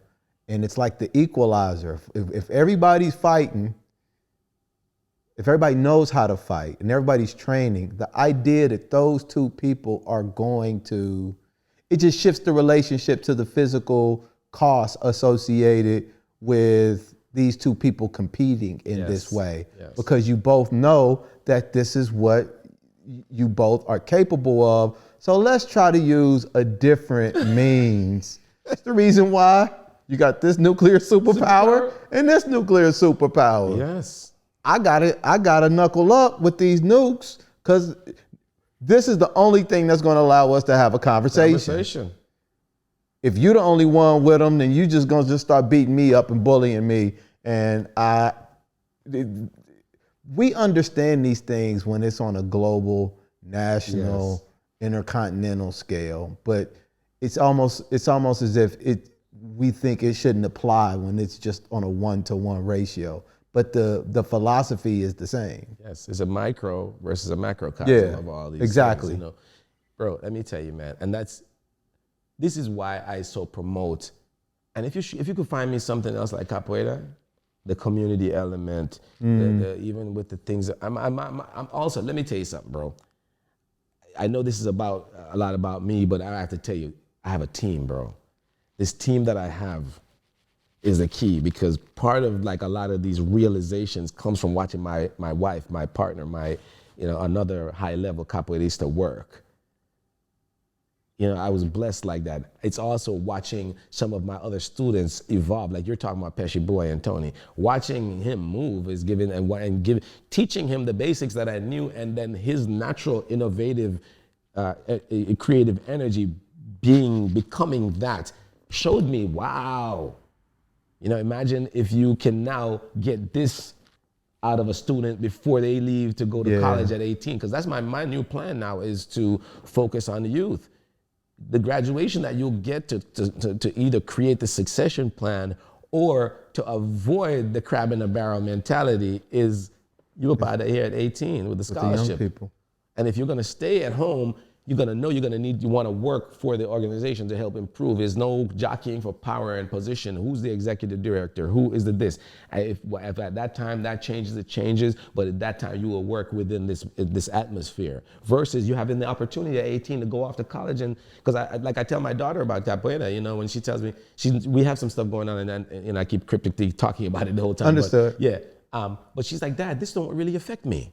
This doesn't affect me because my future is ahead of me. This is just something, and I said to her, ding, baby girl. Because me, when I got into capoeira, I was impressed by these people who are now older men. That was 20 years ago. Yeah. This is 20 years later. What's 20 years from now gonna look like? This is why a succession plan must be made and put in place. And this is why the youth must be taught. Like, I said to her, you are the people they're gonna be looking at on videos in the future. You and your peer group, you and your friends who will become the future. Prepare for that. Don't worry about the past. Time is undefeated. Time is undefeated. It will, and it moves a lot faster. Yes. Than we think it does. You know. But the thing about it too, though, Egyptology wasn't created by us brown people to keep track of our greatness. It was created by other people to try to whiten out the knowledge, right? Yep.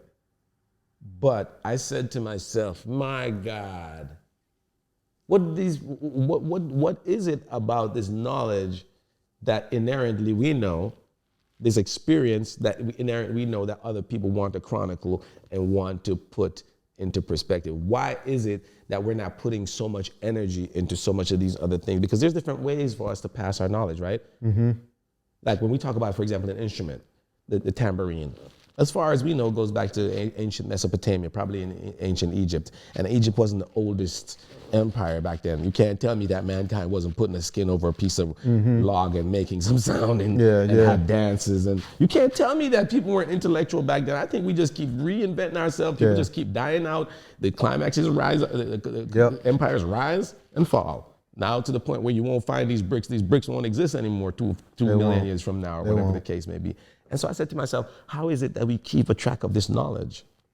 How is it you keep track of this? It has to be through the arts and through these means and these mechanisms. And when I say that you keep track of certain things, it's like, okay, knowledge grows, right? It's infinite out here. Like if we're talking about mathematics, right? There's so much about mathematics we still don't know, right? Mm-hmm. And we teach what we know. But when we do break into some knowledge, and I'm not talking about Neil deGrasse Tyson showing us this graphic design stuff on TV, you know what I'm saying? Yeah. I'm talking about literally you finding something else, like we know about the power of the shape of a triangle, the power of the shape of a square, all these different things. What else is there yet to discover when we discover it, whether it be other elements in the atmosphere that we couldn't see because our microscope weren't, far, small enough, or whatever. You know what I'm saying? There's stuff out here still to discover. But I say to myself, how do you keep track of stuff that's already been tried and tested and works? Just like I talked about primitive skills. I don't want the idea of rubbing two sticks together to make a fire to go away just because we invented a lighter. But you know how I've been toying with this idea, mainly been using it. You watch, the movie Interstellar? Yeah, oh yeah. Okay. Oh wow.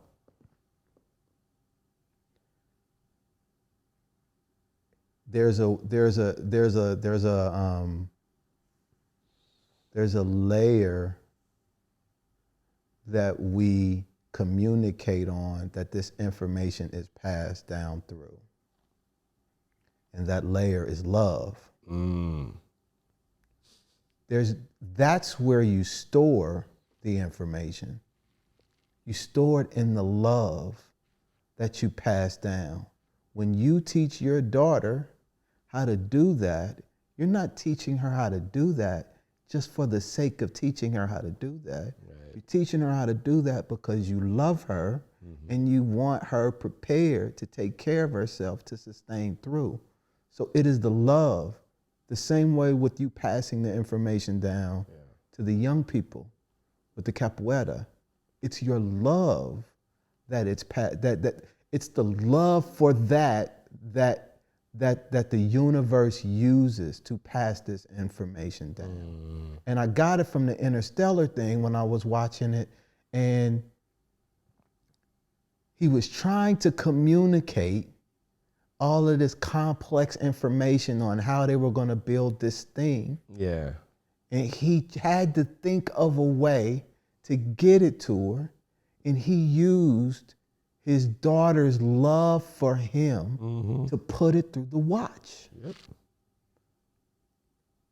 He could have stored that stuff anywhere, but he knew that she loved him enough that she would never get rid of that watch. Yeah.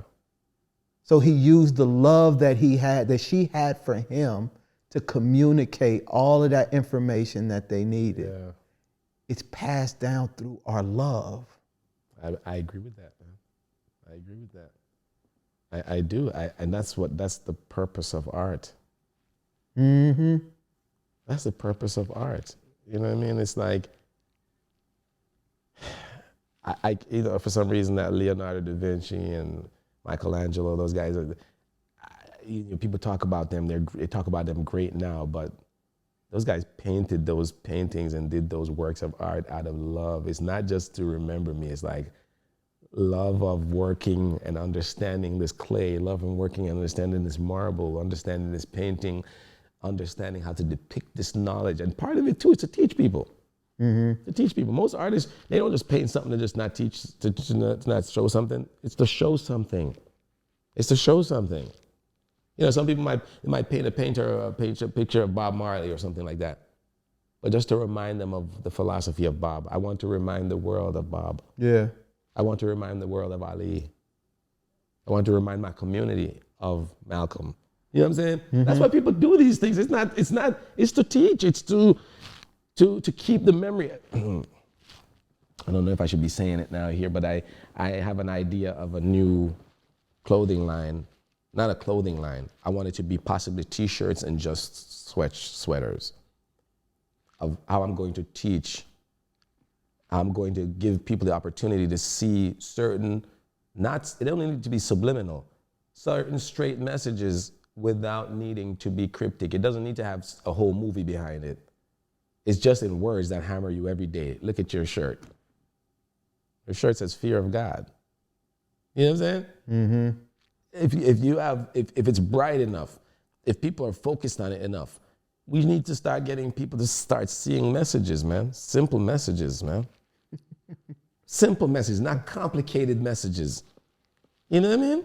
And I'm talking about is like, I think you can change community this way by hammering people with love, with positive messages, instead of negative messages. Obviously, negative messages and messages in general work. How about we hammer them with positive messages? So I have some stuff. I don't want to talk about it too much because I don't want it to get out there, but people like you, I'd want to be a part of it because we know First of all, you're full of style, and you're, what you wear, people are going to look you, at. brother. And if getting you doing this, sending these messages, you know what I mean? Getting people like us sending and walking around with these messages all the time is a start to something. That's what Timberland does when they have their, right? Dude, we need to definitely talk offline because there's stuff that I'm working on offline. I agree 100% and believe that, and that is a part of this thing that I'm doing, because I do feel the reality is we're talking. The question is, what are we saying? Some of us don't know what we're saying, but we're saying something. Yes. A woman puts on an outfit that makes her look whatever kind of way she looks. She's saying something. What is she saying? And we can say things, positive things. We can communicate positive thoughts with what we wear and use that to be powerful. Absolutely. To poke peak antennas or whatever the case may be.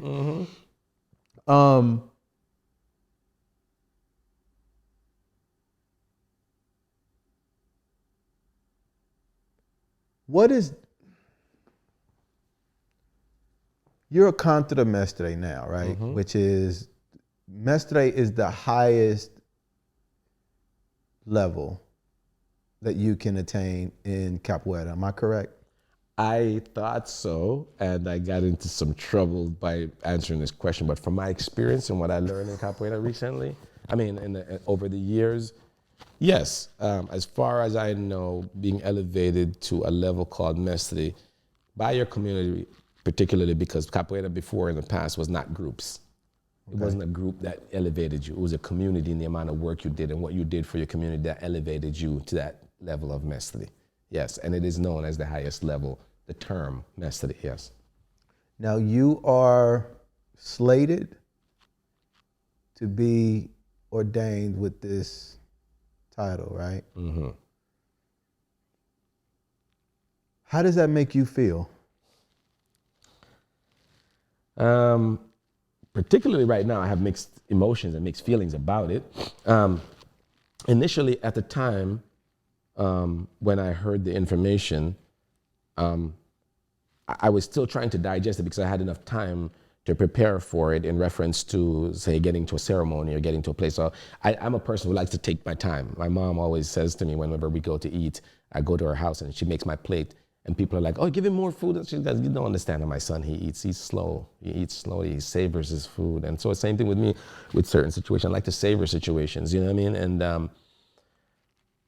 I think, as I said, I've been like an ostrich with my head down into the ground working, doing the community work so long that I didn't see certain things materializing around me. But I feel like this process is an ongoing process. I don't think it's a process of like you've arrived now process. I think a person sees anybody at a high level of manifestation of anything that they're doing. They want to call them master naturally. You know what I mean? I mean, when I see the way you manage your business and you do your stuff, like you know what I mean? I'm giddy with like, yo, this brother is the man. Thank you. You know, and when I say that, I'm saying to me, you're a master of what you do because you're getting results. You know what I'm saying? You're living off of it. You know what I'm saying? You have clearly mastered it. That's why I said when you meet an 84-year-old person or a 60-something-year-old person, how did they get that far? They must have mechanisms of support that feeds them, keeps them out of trouble, you know, motivates them, propels them. Point. So this is why I respect older people and people getting older, which is why I promote this for the artists. Like, wait to get your flowers before trying to get them now and dying at 30. You know, find ways to keep your life going. So I'm just saying, how do I feel about that process? I feel like I'm glad to know that my work is being recognized. I'm glad to know that the community sees what I'm doing as and embraces it as a potential path for the future for the youth. Because, and when I say that, I'm talking about it's different to what's the difference between being a capoeira master and a taekwondo master? Well, I feel like the difference is that there's so many more taekwondo people around and not a lot of capoeira people around. It makes you feel a little bit more special about this weirder, esoteric, more newer on the block thing that a lot of people don't know about. And it's not thrown around readily like any other martial art out of people's mouth, so you don't feel common, you know what I'm saying? But at the same time, I think, for me, people, when they hear that term, they'll say, damn, that's a person who has been through some battles. You know what I'm saying? That's a person who has gone out and done some hunting, you know, and has brought back some meat to feed that community. And even if it's just one time, you bring something back and then you're giving of yourself. And also that person can manage themselves, because at the end of the day about capoeira, don't get it twisted. You got to be able to manifest the physical of capoeira, which is, capoeira is malicia, mandinga, and malandragem. Those three words, malicia, mandinga, malandragem. What do they mean? Malicia is like trickery, right? Mandinga is utilizing a kind of magic. You know, when I say magic, mandinga is literally like this, translated as magic, but it's not just magic. It's like being able to sell a 6 for a 9. Kind of if you're fighting someone, they throw dirt in your face. That's called using mandinga. You know what I mean? Or malandragem. Because malandragem comes from the word malandro, which is more like a thievery, negative connotation of being able to sell someone a 6 for a 9. But the point that those three words really mean in English is that when people say to me, oh, you're a master, you're a teacher, you're this, you're that, you're a father, what allows you to make right decisions? I'm neither good nor bad. I'm neither right or wrong. I just make decisions and accept the consequences, and I go along. And I'm saying, and I sit back and I analyze these decisions. Hopefully they're good tribal decisions. There are many decisions that I make that are better for me and my tribe that I am not happy with. You know what I'm saying? Because I want to do the wrong thing. My gut wants to do, and anybody who sits up here and tells you like, oh, yeah, I make right decisions. No. Oftentimes the decisions that are right for my family, my community, and other places, not oftentimes, but sometimes, they're not the decisions you want to make. You want to make the wrong decision. You want to buy the Snicker bar. You don't want to buy the apple. You know what I'm saying? Yeah. You want a quick sugar fix. You don't want the real long, you know what I mean? And so I think it's about, you know, analyzing your life, analyzing your situations. How does this decision affect you and your family and your community? And that's where a person could be thought of as having some special abilities by controlling the ego, controlling your own needs, putting yourself not in front of everybody, but, you know, kind of like putting the main thing that's in front of you. You know what I'm saying? Denying yourself that. You know, even when, like I said, sometimes you want to make the bad decision, but you have to make the right decision for the benefit of everybody, including yourself. Do you feel like you're misunderstood? Oh, always. That's one of my favorite songs. I'm learning to play it on guitar now. The please don't let me be misunderstood.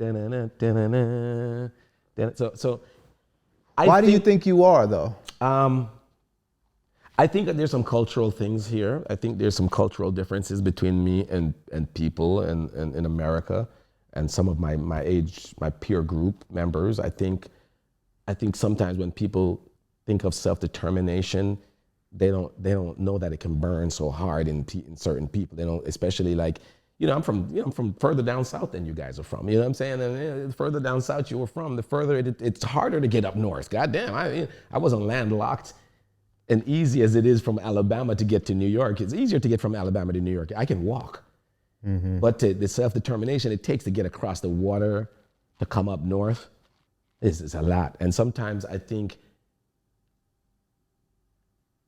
because of the way the system is set up, there are certain inherent things that are in us that we oftentimes have to fight.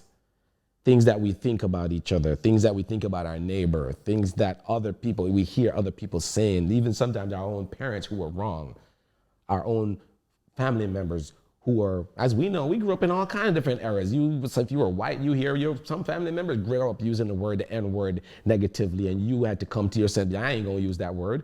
Or you grew up in an anti-LGBTQ community where that was a popular thing and you lived through that community, but now you live in a world that you have to be more accepting of that. We all have to be pliable, again, malleable, and be needing to change continuously. Otherwise, if you just stay stuck in your ways, you become obsolete. You know, yes, obsolete. Obsolete. Yeah, that's the word. Obsolete. Right? Yeah. Obsolete. Yeah. So I find that being misunderstood oftentimes is not taking into consideration who you're talking to. What is this person's means of self-determination? When a person meets me, they have to understand where do I come from. You know what I mean? Why am I so determined to prove myself? Why am I so determined to prove myself to myself? Why am I so determined to succeed? What does it mean to me? What, for example, you know, this cryptic situation that's going on that I talk about all the time. You know, my daughter she's watching me to see how I'm reacting to this, to see what kind of decision I'm gonna make. This is gonna craft how she views men in her future. This is gonna craft how she visualizes somebody who wants to claim to be the leader of her family, the leader of her community, whether she wants to fall in line or she needs to usurp that power or whatever for the better of or whatever. I don't know what's going, you know, where this is gonna take her, but I know that people are watching me in this situation to see how I'm gonna react. Just like in 2014, that tournament. I told you that was such a pivotal time for me. 40 years old, here I am. I go out to Seattle with about 20, 30, or 40 students, right? All my students enter into the tournament. When it's time for us, the teachers, to sign up, everybody was looking like, my knee was bothering me and everybody was complaining, my shoulder, my back, my neck, you know. But I still went up there, signed up my name, got my mind ready. And I knew my students were sitting there looking like, yeah, Ninja, you've been talking all this martial crap. Here is your chance. You have a choice to sign up for this thing and then show us what you got. No one said that to me. But my spidey senses were telling me that was happening, and I knew it was time. So I signed up for the tournament, and I went in there, and I showed them who I was. And I remembered people going, boy, oh boy, oh boy. And I was like, yes, do you understand me now? Do you understand me a little bit? I don't have to show you everything right now, but don't get it twisted. You're not pressing me enough for me to show you the depths of my self-determination. You're not pressing me like that. You're pressing me like that. So I keep enough in the tank in terms of self-determination to get myself out of ruts, including mental ruts, where when you feel like everybody's against you, how do you keep yourself going? Because you believe in you. You know what you are. You know that you're not doing anything wrong. You know that you're not mistreating people. You're not doing something purely for egotistical purposes or for self-aggrandizing or whatever the word is. You know what I mean? But you're called to do these things. I hate to use those words. You see, I'm trying to avoid talking about ordained and. No, I got you. I hate to use those words because who the hell made you think that somebody gave you power to do? And so for me, it's like, I don't know sometimes why I pick these battles to fight. I just pick them, and when I pick them, if I hone in on something, I can't stop till I've achieved it. Are you better? I'm just now coming around the corner of accepting being misunderstood.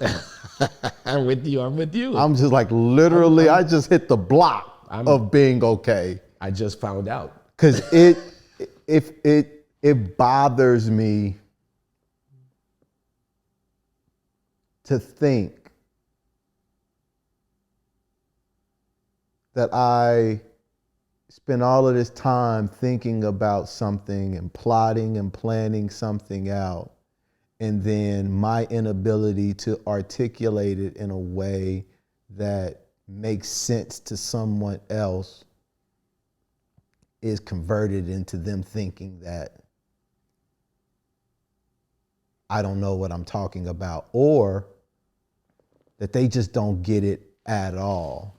And sometimes the fear of that makes me not want to say anything, or it might come out as frustration and now my ego is getting involved, but it's actually me protecting myself, and it's a form of fear for me, when really I should just say, I'm struggling trying to communicate this thing and I don't know how to do it in the right way. Now I'll be like, you mother,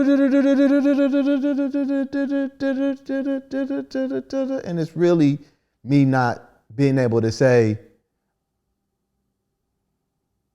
create space to even explain the the gray area. Yeah. Or whatever. Where are you in your being okay with being misunderstood? I am doing well with it. I'm doing well. I when I say I'm doing well,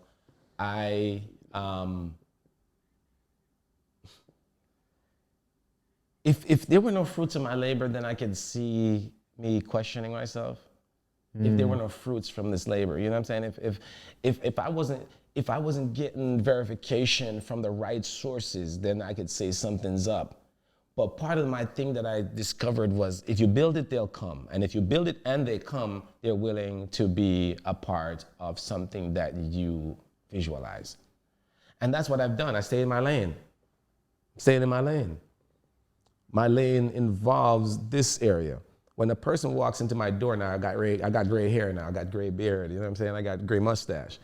So it's very hard for somebody to look at me now, you know, in DC, in my Howard sweatshirt, and think I don't know something, especially if I'm in a building doing something and people are walking up to me saying something like, what does that person know? My mentor, in the commercial real estate game, he became my mentor because everywhere I went to look for a building to facilitate my capoeira, his name was on the list. He owned a building on the list, a black man in DC. And then I found out my neighbor was his cousin. And she called him and was like, can you take this young man under your wing? And that's a hell of a coincidence. It is a hell of a coincidence. And the one thing he kept saying to me over and over all the time, Ren, he's like, Ren, I started off and I built steps. I didn't ask anybody to borrow money for me to buy these buildings. This man died and left $10 million worth of commercial property in DC. $10 million worth of commercial buildings. And you saw him driving down the street, you wouldn't know. I just knew. I'm just like, every time I see you, you're reading a document. So when I started with him, he started me out reading just the lease agreements till I recognized that all lease agreements were similar, minus one or two little things. So he goes, that's why when you read a lease agreement, you don't need to do all that. You skim that part, make sure the words, the percentages, and the things that you're looking for are in there, but you go straight to what the person's intent is. And he showed me certain things about the game. And in that process, he told me several things. One of them is don't fall in love with the bricks. And the other is sometimes it's better to have access to something than it is to own it. And the last one was, if you build it and you create your world and somebody steps into your world, they don't have the right to step into your world with the need that they had, that your world is facilitating to them and saying things to you in a way that should discourage you because they needed you. They wanted to be in there. They chose that.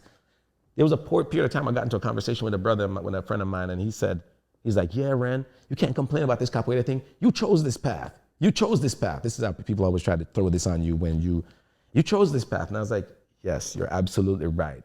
And the brothers that were with me when I chose this path, I relied on your strength. I relied on your brotherhood. I relied on all this. These are the motivations that allowed me to choose this path.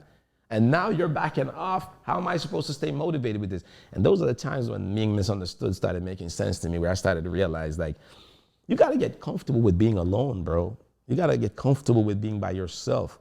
And when you are charged to do something, and you know you're being charged to do it because you can't get your mind off of it, it's not an obsession. Right, because the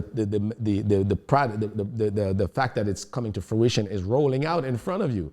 Mm-hmm. Like when I started just training capoeira and breaking down the movement, seeing techniques that maybe others didn't see from what my mestre taught me and others that I picked up, and I bring it back to DC and I teach them and they try it and it works. One event I had here, one of the mestres came to me and goes, how do you teach your students to ginga? Because I'm trying to use certain tricks that I use to catch other students, to catch them, and it doesn't work. I said, I teach them to esquiva first. Like, enter every room feeling for the light switch. Don't just put your face in there. He goes, I like that. I never thought of that. And he goes, that's why your students are so good at their movements. Having verification like that from people made me realize I was going the right way. Certain people in the hierarchy of capoeira from Brazil I speak the Portuguese, so it was easy for them to communicate with me. They come to me and they give me their phone, they hold my phone and they say, put my number in your phone. When you need to talk to me, you don't have to call your teacher to talk to me. You don't have to call your master to talk to me. Here's my number, call me directly. That's how much respect I have for your work. That's how much respect I have for you. That's verification. So when you have one or two people on the side saying that they misunderstand you or they are haters or, because sometimes innovators become hater creators. Mm-hmm. You know what I'm saying? That's just the way it is. Because a lot of people look at you like, what the? He from St. Louis, I'm from St. Louis. How come I ain't got this shit? He from Kansas City, I'm from Kansas City. Why I ain't got this shit? You know what I'm saying? He ain't no better than me. My parents were smarter than his parents. Yeah. And they don't realize every human being has their gifts. Every human being gets their own individual merit. It ain't because your parents is rich or because your dad is a smart person or that's gonna make you that way. Your gifts are your gifts. Yeah. And years ago, I remember hearing these conversations. I'm coming from that Jamaican culture where I'm a big fan of Rastafari culture, you know what I'm saying? And I remember hearing certain things, you hear, when I told you about, Peter Tosh and Gregory Isaac saying, well, how do you sing so beautifully? Like, this is my gift that the Creator gave me. I'm glad I found it. You know what I mean? And it's the same thing I'm saying now. I have to say it this way, like movement and communal growth through my movement, through my actions is something that I've noticed that affected the community and the people around me for a long time. I recognize that I can move people. Even in Capoeira, people are like, they love when I get out. I don't have a beautiful voice. I ain't Marvin Gaye, but I can DJ. That's what I can do. When I get on the mic and I'm playing Capoeira and I start to push the songs and I'm playing the rhythms and people are like, I just love the way you move the harder. Yeah. And I'm just like, it's because I'm a good DJ. You know what I'm saying? When I say I'm a good DJ, it's like, I move the crowd. I move the people. I can't have people sitting down. I need you to start moving your feet. So I have to play the tune. I have to play the song that's gonna get you going. You're a DJ, you know what I'm saying? Yeah. You know what I'm saying? We're good at moving the crowd. That's what Rakim says, right? Mm-hmm. You know what I mean? You said something. I forgot to ask you, man. And I did it because I already know, but I think it's important. What is capoeira? Oh, ultimate, good question. So, capoeira is an Afro Brazilian martial art created in Brazil by enslaved African peoples who probably most of them were warriors. I have to say the words that way because I don't think of a slave as a person who possesses a lot of knowledge or something. I don't think of that. I think of what we became wasn't like that initially. It didn't start that way initially. There's a lot they were fully functional. Bro, and I'm trying to say part of our history that's lost that I want to explain to my people, which I do through capoeira.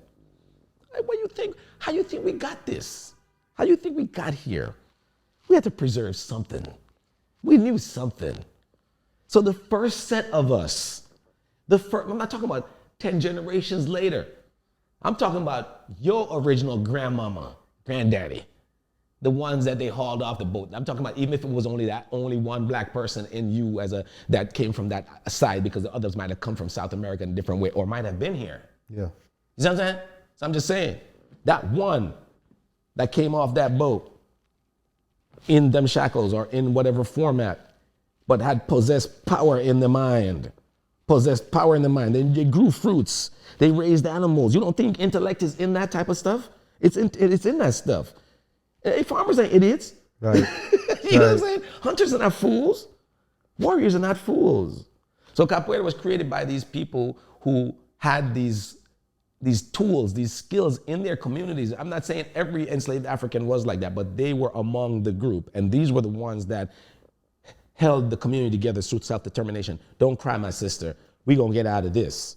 Don't cry, my brother. They were there telling others not to cry. Fear not. We have to create a new life for ourselves. We have to create a new existence for ourselves. We have to create a new reality for ourselves. There had to be those amongst us. So capoeira was created by these people, the ones that wielded and knew they had something. All they needed to do was get these chains off of them so they can kick somebody in the face. You know what I'm saying? All they need to do is wake up from this concussion that they got from this bludgeoning tool that hit them across the head, took them away. All they have to do is get this face mask off them that's holding them down. You know what I'm saying? All they have to do is get off the ship. Now, is the part of the story true where they said they were trying to mask how that they were actually teaching others, you know, warrior tactics? So they came up with this idea of implementing dance as a form of it. Is there some truth to that? Yes, there is truth to all of it, right? In all stories, 75% of it is like a joke. 75% of a joke is true, right? So here's the thing. During the time when capoeira was illegal, because capoeira was done by mostly the ones that ran off into the quilombos, the quilombolas, the ones that were marooned, the maroons in English, cimarrones in Espanol, right? Quilombolas in Portuguese. But the capoeira was wielded in those areas more so because they practiced fighting, they practiced how we gonna defend ourselves. Yeah, I mean, it wasn't spears and stuff. These people threw rocks. They lived in terrains. It's just like the Maroons in Jamaica. They went into the hills because it's a hard area for you in your boots and your armor and your cling trying to get up. These guys are hiding in areas with booby traps and use the terrain. They use their knowledge. They use the mother nature to their benefit, right? So in a sense, when they got into the urban setting now, the urban setting, when industrialization started taking place and started taking place in Brazil, the first steamships, the first boiler machines, and so on and so forth, they needed workers. They were starting to give pay to Brazilian people, whether it was, just cheap pay or whatever. I mean, people were smoking. They needed someone needed a lighter. Someone showed up in town with a lighter, and went down into the city, showed up with a lighter. Now he can light his tobacco. Yo, where'd you get that? I got that from down in the city. You want to come down? I work on the boat. I'm a longshoreman. What do? All I do is just pull the boat up and tie the dock. Simple job like that. You go from the mountain. I work during the week, come back on weekends. This is after the Brazilian government stopped prosecuting and people started trying to find a way in the age of industrialization. During this period of time, people started hanging out more and more in the city. The city started growing. The ghetto started growing. As that ghetto is not our word, it's a Jewish word. We know this, but at the same time, this is an easy way to explain to our people today. Understood. Yeah, socioeconomic situations in the major cities. So the favelas started happening. The area where black people hung out that could live with small amounts to save the money to send to do the remittance back home or whatever the case may be. It would play a little putz around in the street because a couple of them knew it and they would find a way to do their thing, you know what I mean? And the cops, they saw it as a threatening thing. They saw it as threatening. We can't have black people gathering, fighting, training. They never wanted to know that from the beginning that they were doing that. So Samba, the sister of Capoeira, became a part of Capoeira because she protected Capoeira. Whenever, they were playing Capoeira in the streets, Vadiação, they would get together in blocks. You know how we do, you see it, it's natural for us. Hey Joe, what you doing? Let's sit on the corner and start singing some doo-wop, to-doo-wop, to-doo-doo. Before you know it, we gather a crowd. They hate that. They hate when we do that. Circle is a big deal for us. You know what I'm saying? The cipher is big for us. That cipher happens no matter where we are and we see like-minded, like-minded people like, whoa, brothers, sisters, oh, let's talk. How you doing? What's your experience? How you get here? Because we know we're not the majority and we're not in charge. So now Samba became the thing that protected us. The capoeiristas out there playing in the streets, not to be practicing to fight probably, but just to have a vadiação. But it was illegal. The cops were coming. They played a different rhythm. Cops are coming. These women would jump in the middle. Samba, change the rhythm a little bit on the drum. The negros are just vadiação. Look at them negros shake their booties and cops just go off on his horse, minding his business. As long as they're subdued and they're not making no ruckus, creating no drama, breaking property and destruction of properties, that's their biggest thing. They don't want us. If we do that, then we have problems. Yeah. You know what I mean? Until the crowds got too big, or until the fights got out of control, or until the stuff spilled over, then the capoeira would be protected from it. So yes, the capoeira, all the accompanying arts of capoeira have something to do with the protection of the capoeira or something in relation to a tangential aspect of the capoeira. However, they're not capoeira, you know what I mean? Capoeira is still capoeira separate, Now regional, Malés, there are these different factions of styles of capoeira. How did that come about? Beautiful question, man. You're dropping it like it's hot. Listen, I don't believe in styles of dancing. Like if we're dancing to a same rhythm, if all of us are dancing to a same rhythm, we're all playing hip hop. I don't believe that you have a style. I believe that you have a manifestation. You have a personality. A pop locker is a personality. Break dancers have their personality. Why does one pop lock? Why does one top rock on the ground? Why does one spin on their head versus spin on their hand? Why does one do backflips? It's their personality. It's not a style. So in my opinion, my humble opinion, I believe that personalities, there were large personalities in capoeira, and these large personalities laid seeds, and these seeds became big followers of that style, of that movement, the way that person moved, that action. Why didn't other personalities survive? Why didn't other manifestations survive? So in my opinion, they're not styles, but manifestations. What I will say that's different though is there's a traditional way of playing capoeira that wasn't the art form that gave capoeira its liberation politically and government-wise. It was the Mestre Bimba's innovation from the traditional style that made the government look at capoeira different. Mestre Bimba was from the old original style where they'd get together and do the old traditional, get in the circle and do our African stuff, right? Well, Mestre Bimba created a system where he was able to teach non-Afro Brazilians the capoeira and showed the government. What was the difference between? The difference was he created a mechanism. He created a system like simple movements that you learn these. I don't know what the movements were but in terms of all of them, but I know he had 8 sequences or a sequence that he created with 8 parts. And the movements in those sequences are what he taught. So once you learn how to do these sequences and learn how to have the conversation with capoeira, utilizing these movements from the sequences, whether in a sequence or as individual movements, because you know if somebody's about to do a cartwheel, you can rush them and try to give them a headbutt and knock them over. But the person doing the cartwheel knows that they can do other things. They can put their foot out to protect themselves. They can fake. So the capoeira has a lot of pre and post what to do in these postures that made the game started to expand just from these 8 sequences that he used. You know what I'm saying? It's kind of like we're playing slap boxing. If we're slap boxing, you can't poke me in the eye. I got you. Right. And so we build from created that. some framework around. Right. Okay. Right. So, but what was happening before, that was so egregious.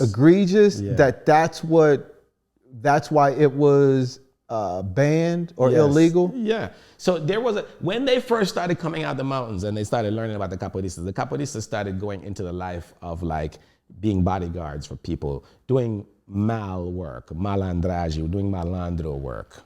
Okay. So the capoeiristas got known, like, you know what I'm saying? It's like you would see a little boss man over there, a little man in control of his shop or whatever, but you see this little screw face in the back with his, playing with like a little knife, peeling an apple, looking all doggish. That's usually a capoeirista. That's his dog. He's ready to sick on you. You know what I'm saying? And the capoeiristas started doing things like that, being in bands like that. They were called maltas. And Maltas? M-A-L-T-A-S. Maltas. Maltas. Okay.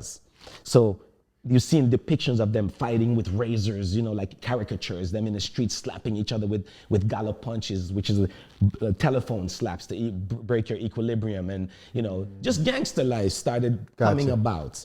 Okay. The underworld. Capoeiristas became part of the underworld. And because it's associated with that, they said no. Yes, it became Mestre Bimba. Yes, he put it in an environment in a school setting, with a curriculum setting, with a graduation setting. Told his students, him and Mestre Pachinha, the other one. Once Bimba created Regional, Pachinha then named Angola. Angola, that was the one. Pachinha named Angola. Malays is a name of a sect, a bunch of Afro peoples, who were Muslims who staged a rebellion in Bahia. It was Angola. Yeah, but the Angola, Pachinha then named the Angola because Bimba had Regional. You know what I mean? He didn't call it, he called Luta da Regional Baiana. You know what I mean? And at the same time, that's why it's called Regional for short. And then Pachinha named Angola and gave it the colors black and yellow of his favorite soccer team. It's not because of Africa.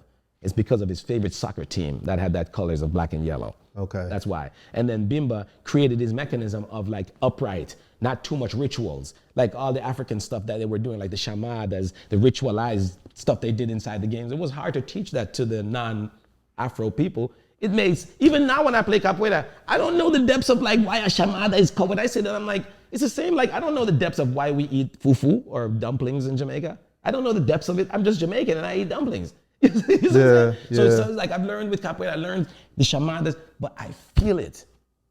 You understand what I'm saying? I feel when it's necessary. I feel it's a weird thing. It's like capoeira is like you gotta hang around it long enough for you to have empathy for the art enough to accept how it's done and why it's done, and then for you to continue it out, because it's ritualized combat, right? It's not, again, a Marine Corps Special Force soldier, recon guy, or Green Beret from the Army, or SEAL would look at all martial arts and be like, y'all are play fighting, right? Because it's true.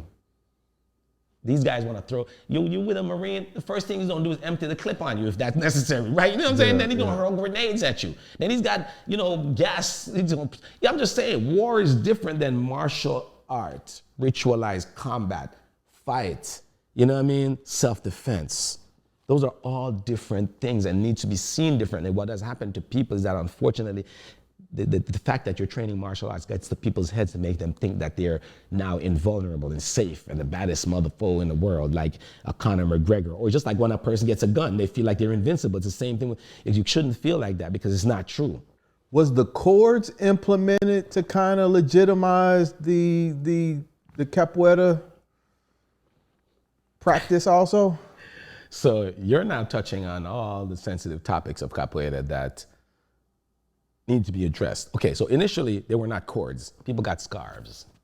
They got silk scarves because apparently silk, when you try to slice a silk with a razor, it doesn't really cut, it just right across. So, the Chinese used silk as armor too. They put the silk on the armor because the blades were not. I didn't know that.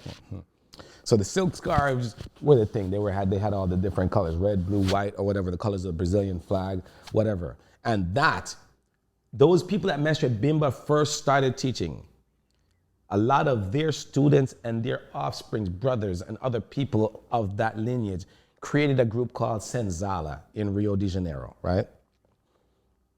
And this group Senzala, these guys were just young urban kids, just playing capoeira and being free and being, hippie revolutions. Things happened in the 50s, 60s, Brazil. They saw karate schools set up and Bushido art schools set up in Brazil because the Japanese had been in Brazil also for a long time. And they saw how they lined up in class and trained. And they used some of those concepts to create what is now today the academy system. And when the academy system got going, they realized people couldn't just train into oblivion. People had to have a purpose. So they created, simple chord systems. I know initially some of the chord systems were set up off of the colors of the Brazilian flag and different mechanisms. But now we have a chord system that is set up in a way where it's kind of almost universal, like the system we have, and the other system is a cordel system. The cordel and cordão. Cordão is big fat boat ropes, and cordel is what they braid. It's a braided yarn. Which ones are yours? Cordão. Which is the braided? Yeah, that's the boat rope that you dye. Okay, I got you. Right? And so the thing about this chord system, it is not a terrible system, but it is left up to the scrutiny of a master of the group. And a lot of people want to act like capoeira is a system like the church, like it's been here forever. It's not been here forever. It's subject to every mestre's change. It's subject to what you feel. It's subject to how people do their stuff. If you're in Genoa, Italy, and there's no other Brazilians around, why would you have a different system? You go to Italy from Brazil from Italy, and somebody goes, hey, what's your title? I'm graduado, so alumno, I'm a student. Or if you mestre, you say I'm mestre. Nobody's gonna be like, well, are you third or fourth or fifth chord? What does that mean? In reference, that doesn't matter because in capoeira it's either you're a beginner, you have some experience, you're an advanced student that you've been in it a little bit longer than more than a little bit of experience, or you're now a leader in the art form in terms of a hierarchy member, someone who takes the reins and someone gives you the right to start a class, or you feel the need and have moved to an area no one knows capoeira and you started it, and then the community elevates you to that.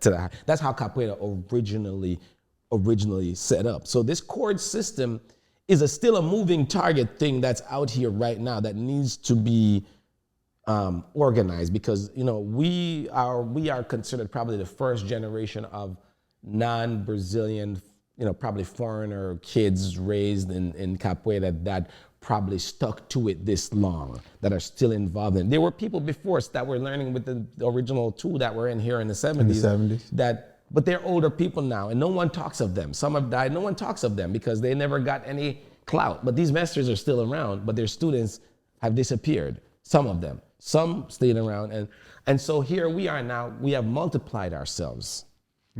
We, like everything that comes to America, has to become organized at some point.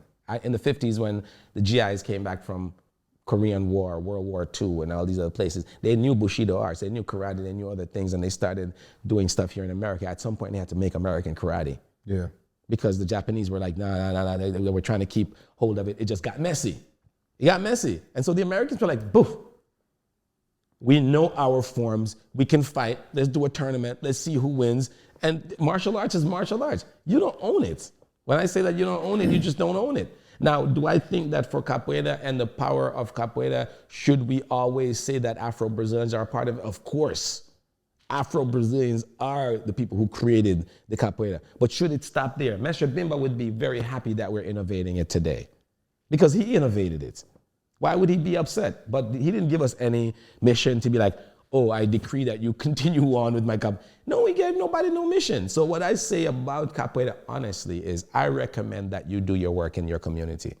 Learn your community. Would capoeira survive in your community? Is capoeira needed in your community? I went to Jamaica to try to do a little Destination Jamaica event there to try to see if I can get capoeira there, because I was like, oh my God, there's so much talent in my island. You know what I mean? We're all, every ninja's a star over there. You know what I mean? We went to Jamaica, man. We were doing capoeira. It didn't draw the people like that, because people are like, wait a minute, our self-determination, we have self-determination already. We have our thing that's like capoeira. We have Rastafari. We've got, our maroon champions and warriors that we have among our cultures. We don't need Zumbi and Ganga Zumba. We have Marcus Garvey. We got Sam Sharp. We got Nanny. We got Maroons in the hills up there who can tell you how they defeated the British and kept them at bay for 400 years. You know what I'm saying? So we have our own version of it. So why capoeira? It was hard.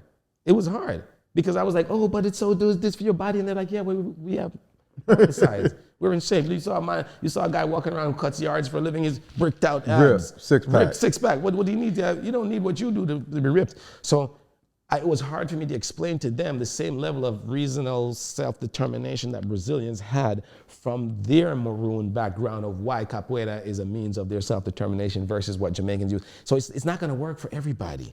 But in these United States of America, in our inner cities, among our people, where we know we've been stripped of everything, all we can do is build back up, baby. They've stripped us down to, say we trying to make some kind of juice. We've been straight down to the water. Yeah. If I all I can add to it is some apple juice or some pineapple juice, I will bring it back up to some healthy juice. You see what I'm saying? No, so, when you make that transition, when you make it more accessible. Yes.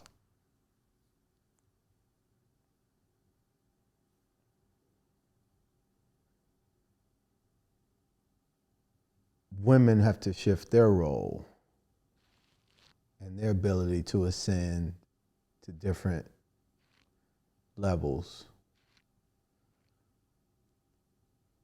And even what their perception of value is and worth and respect and all of that kind of stuff that factors into male-female dynamics, right? It's just a part of being human and having these two genders.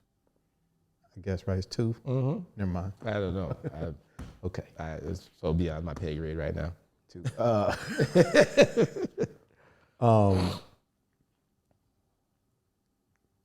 How has the transition been from your perspective, making space for women to be more inclusive and to move higher up the ranks? The first thing I will tell you is stay in your lane, right? Stay in your lane. What do you teach? You teach capoeira. I teach capoeira who wants to learn. If I'm teaching capoeira to a Russian and they hang around and they want to help me in my community 10 years later, that's who I'm working with. Because again, we live in a world today where it's not the same struggle for us capoeiristas as it was for Ganga Zumba and Zumbi and Dandara and those people who lived in the Quilombos. The struggle is different. We need to forge friendships and form an alliance, an association together to get places, to do things.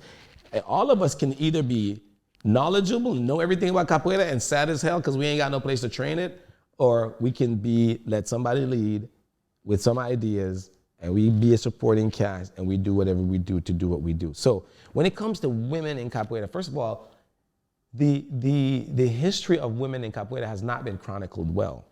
It's not been chronicled well. Okay. There's been a lot of women. At the end of the day, when you look in colonial situations where we as a people have been, downtrodden or whatever, there's the slavery period of time, women were the source of why a lot of things held on, bro. You know what I'm saying? At the end of the day, it was because of women. When you hear all these stories, I come from a situation where it's matriarchal most of the time in Jamaica. The women were always, I grew up knowing, when I say women in charge, it wasn't like they were in charge and told everybody what to do, because my grandfather had his thing and did his thing. But what my grandmother did, she did.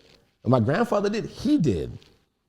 You know what I'm saying? And there are certain roles where women, even when you talk about even ancient assassins, right? Women were assassins too, because you could get closer to a man in so many different ways. So why would women not have a role in a self-determined moving forward of a people? It had to have that be that they had a role. So I think that from some of the research we've done, women were not given, their stories weren't told enough and weren't celebrated enough. Men's stories are always celebrated because misogyny is just trickles down. The slave master is misogynistic, the slaves will become misogynistic. You know what I'm saying? The subjects will become misogynistic. It's hard to keep a radical empathy thing going on in a community when there is none from the ruling, leading, governing class. You know what I'm saying? So I think some of the narrative of women's role in capoeira slid by the wayside due to the misogynistic way of our community. However, today, I remember back in seeing it in the 90s where I was like, wow, the Millennium Woman is what I started calling them. The Millennium Woman is about to change things. I used to say that all the time, where I started seeing it when I was at Howard, how, it wasn't like, oh, you were now going to school to find a husband or to find a wife anymore. Girls were just chilling, and it was like, dude, no, like me and you were chilling last semester, but this semester, no, I need me a new one. And you couldn't believe it. You were like, what? Yeah. Like women are making choices now, and I started seeing different things from what I grew up with, different from that. And inside of capoeira, what I'd always noticed in capoeira is like, my first visions of capoeira, when I saw Mestre Cobra Mansa playing capoeira, when I was in Bahia, there were always women playing capoeira. When I saw the first regional experience with my teacher, the dude that gave me the card in Adams Morgan, there were women there, particularly one, Mestre Joe, who was wilding out. The life span of a woman who wants to have a family and wants to live a cordial lifestyle, they must come up with a plan. They and their partner and their family must come up with a plan. Because in my opinion, there are some women I've seen who were able to train their capoeira up to being proficient. Say they started like teenagers or even young 20s. They were able to train for a good 10 years. They met someone, love of their life. They had a family. They had to take a break to raise a family, and then they came back and struggled to get back to where they were. Some made the struggle, some did not make the struggle. The body started changing, so many different things, and it did not enable them to be able to come back. But there were others. Like I remember I have a sister of mine, she's in capoeira. She had a child really young. She never had any other kids after. She now lives her life beyond having a child, which is like, she had a child in what people call in America a bad period, which is like a teenage pregnancy years, which is not really biologically a bad thing. It's just because if you can do it, it ain't bad. Family support. Women at least would have a chance to rebuild her body, and in that way, a woman gets a chance to live again. If you had a child at a younger age. And I'm not saying I promote this, I'm just saying if young women were having children at 19, 18, 17, and I have a daughter who's 17, who we talk about this all the time. By the time the child is grown up and doesn't need them so much by their mid-20s, they can then revert back to certain healthy lifestyle habits and mechanisms that would then help to put them back into like physical running for certain things. You know what I'm saying? Your capoeira would be able to go on after that. You know what I mean? It's not like you have a child at 35, 40 years old. How much do you have left in the virile bag beyond that period of time? Your body, just to open your hips to give birth to that child, it might not come back from that. So I'm just saying there's a lot of science to that. And I'm not an expert in any of this. I just know from my community what I see. And what I see in the future today is that, when I say the future today is because when I started Capoeira 25 years ago, we looked to what the future would look like. And which is today, I see that a majority of Capoeira groups are held together because of the organizational skills of women. You got a lot of women. I do. I don't know what's going on with men, James. I don't know what's going on with men, but for some reason, I don't know that it's because I misunderstood it. I'm not going to claim that that's it. But I think from my experience, men, particularly in this capitalistic system, might be all over the world that I don't understand because I'm not in every system. But men seem to only be able to be taught for a certain period of time before they either become incorrigible or they just don't want to hear shit from another man. And I find that, especially particularly in our system, where in our system, imitation is the highest form of flattery, right? For some reason here, a brother or a sister or anybody just wants to barely see you doing something, and they start copying that shit and they start competing with you immediately because our capitalist environment allows for that to happen versus like, how can I make this thing stronger? They want to create, and competition is healthy because no one should have a monopoly. No community should have a monopoly on how communal living should be done. But at the same time, at least get the damn knowledge without going off. And I find that in my experience, I find that a lot of young ladies, they come to Capoeira and they look immediately to like, how can I make this, help this community develop? I think a lot of the young men are like, how can I get one of these? Kind of like if you really look at, and then there's just something just happens. I don't know what it is. I don't know. Maybe it's me. And that's what I'm trying to say. Like I've looked into it. I'm like, wait a minute. And I'm sorry, go ahead. I talked to some of my students about it, and I was like, some of them and I'm like, yo, dude, every male that I've taught, and look at their skills, supreme skills, good capoeira skills, but something happens. And that's where I was saying to myself, maybe I'm not a good leader of grown men, because grown men probably in this capitalist system should not be led. But of youth going up to men where I then let them go and say, hey, because first of all, I don't hold anybody, but at the same time, people feel, I've heard things that people say about being around me. And one of the things I hear people say is that I'm a hell of a person and I have a lot of experience, and other men feel intimidated around me because of what I bring to the table. I don't know what that means, because when I see another man, I'm not wondering about why you're so good at what you do, James. I know why you're so good at what you do, because you have the same discipline and self-determination I do. So I applaud you. And I'm like, if I'm interested in your expertise, I call you and I pay you for your expertise to help me. You know what I'm saying? Like you would do me. So I don't know why in this environment, I can't get them to understand. When I say I can't get them, because I'm not trying. I got you. It's more of like, what happens? Is it that I should have done what Mestre Bimba did? Mestre Bimba, after 4 years, your course was up with him and you got to go. He graduated you and you left. Not left, but found something to do with it. He didn't keep you indefinitely as a student. And that's what I don't want to do that with adults anymore. I don't want to have indefinite adult students unless you have a purpose. Why are you here in this community? Is that common amongst other maestres having that challenge with the males? I don't know, because I haven't studied or analyzed other groups. I think about Washington, D.C. because of the level of like, the people that are here, they're like high-strung people, man. There's like even a Washingtonian who lives uptown, who hangs out with people who are not from DC, develops a certain level of like self-determination where they're like, yo, I either need to move from this city, or sometimes they lock in with somebody who's not from here and ride a train a different direction, tangential to where they're from in DC, but taking advantage of some of the benefits of being educated and emancipated from the situation, the circumstance. You know what I'm saying? Yeah.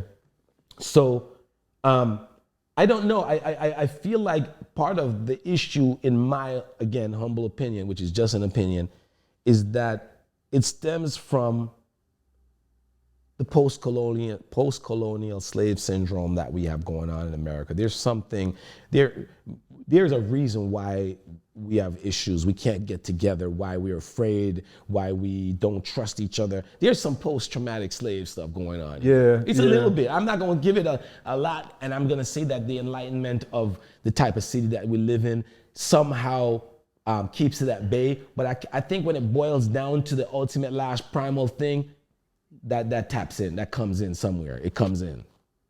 And I think if you, I don't, like, it's so interesting. I wouldn't have even, first of all, I appreciate you sharing that piece, because that is a challenge, you know, because you said, I don't know what's up with the men. And that's like just a high level, you know, comment about something. Because I don't really know what's up with them either. Just in a, that's not true. That's not true. That's not true. Let me take a step back. Let me take a step back. I am in a constant state of transition. And where I am today is not where I was yesterday. And where I was yesterday probably falls in line or could be categorized as what you were describing. And generally speaking, to your point, it does have to do with that. I don't want to take no direction from a man and, you know, some self-hate stuff. And I'm much more likely to, you know, acquiesce to, you know, a white man or somebody else than it is to someone else that just looks like me. And it's really an insecurity that I have within myself. Now, whether that's the other dudes, I don't know, but just on, you know, some transparency stuff, but it is disconcerting to think that what you're creating from what you're building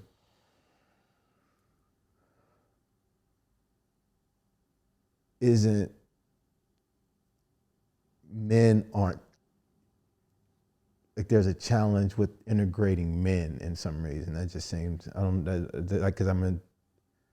know why, it's just the idea of that. But I do, but when you're talking about with the children, I can understand that too, because that's where you got to get them, because they're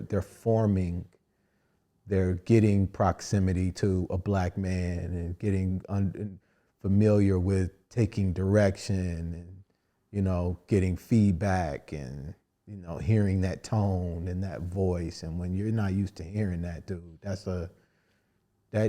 strikes all the your triggers as a man. Yeah. Hearing a motherfucker with a deep voice talking to you in some kind of way, you know, or redirecting you when, you know, you got a little BS job making a couple $100,000 a year and you think you can't learn nothing, which is the furthest thing from the truth.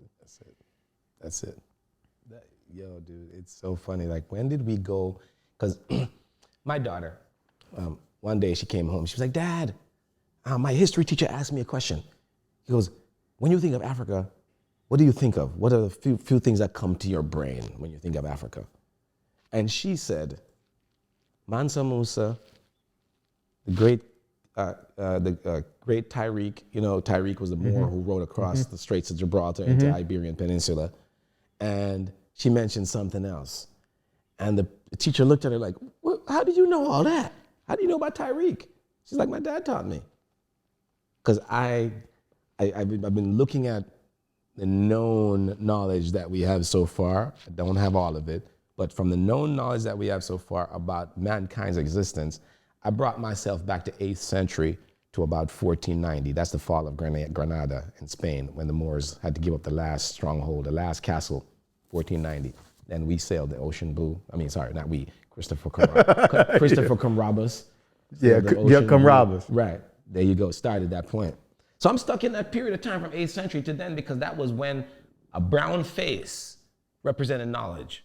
That was when a Moor was not seen as a pariah, but probably as a doctor come to save the plagued out neighborhoods. You know what I'm saying?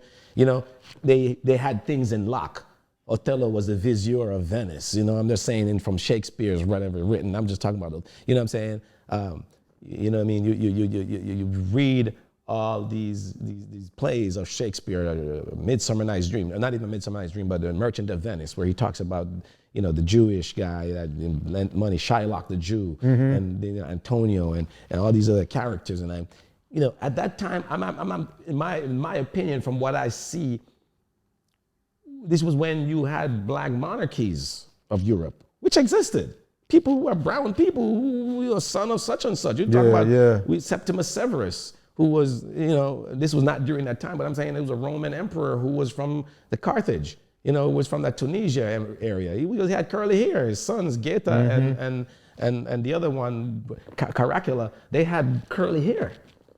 They had curly hair, they had noses, they were brown people. So at what point did a black man or a person of brown persuasion go from being someone possessed knowledge to being a person to be disrespected?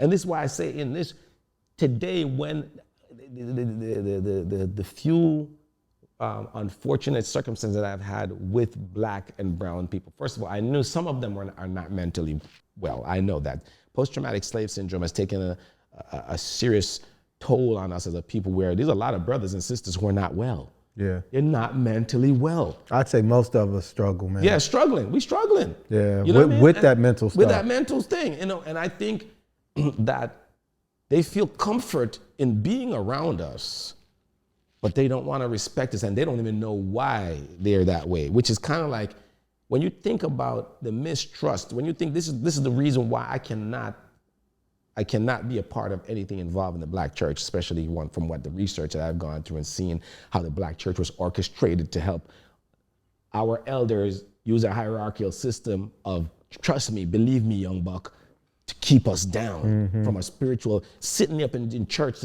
you the pastor over there hollering and hooting, while a white man sitting over here who told you what to do to keep the crowd entertained on Sunday, to keep their spirits so-called lifted, but at the same time, obey your master. Slaves, obey your master. So for me, I can never, I'm not saying I consider myself a person who accepts spirituality. I'm a part of a spiritual existence. I believe that, but I don't believe in anything these people say. I don't believe in any of their religions. I don't believe in anything they created. I don't believe, yes, there's something spiritual out here, but you don't know what the fuck it is. You don't have the answers, and I ain't believing you. I'll take my fucking chances out here with this shit.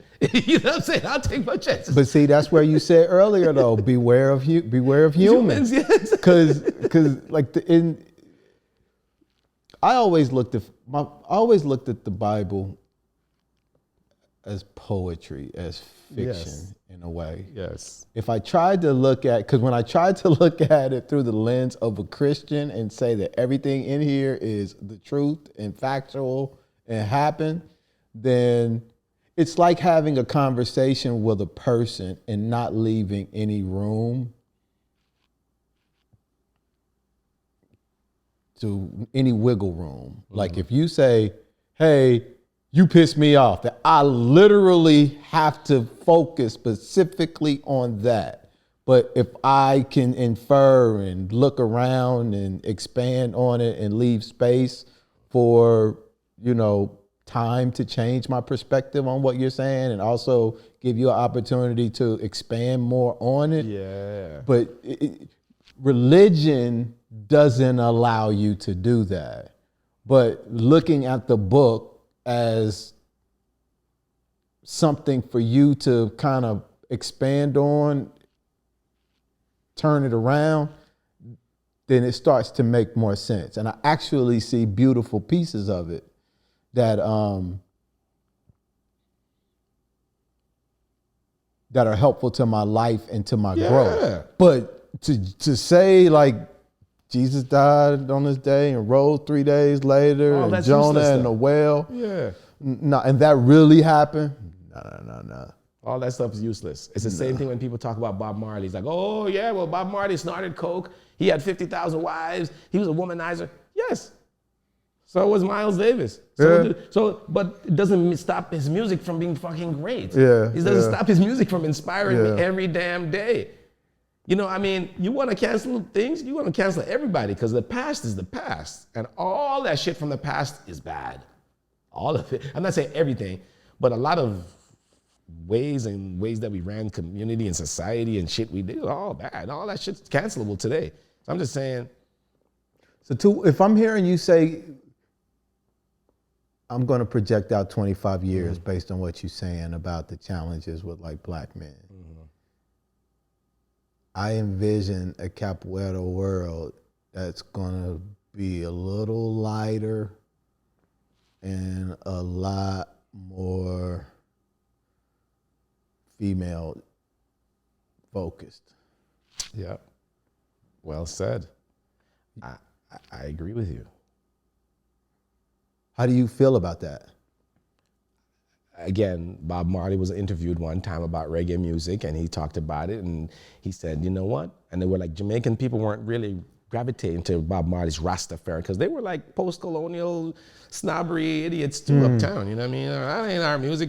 We don't want a ganja-smoking, Medusa head-wearing guy representing us. And he said, listen, Jamaican people don't want this music that I've created to inspire the people. It's gonna search around the world till it finds its right people, and then the right people will incorporate this music. Here we have today reggaeton, we have Afrobeat. Reggae has brought us back to Africa, right? It's done its job. You know what I'm saying? So how do I feel about it? If we're out here teaching capoeira right now and trying to explain to people the importance of this art form, and you as a man don't see the need to bond together with other communities, other men, other people in communities to empower yourself and your future generations through knowledge, not because capoeira is the only way, but through knowledge, then it will find the people who value it, and those people will keep it. And unfortunately, we create and the world takes. It's a story of our life. I swear, the black person on this planet, not because I'm black, I'm saying this, but I've experienced it in my 48 years. When they want new shit on this planet, they just like the golden goose, they just go squeeze the black man and we just breakdance and shit out an egg. Yeah. Gumbo. We lack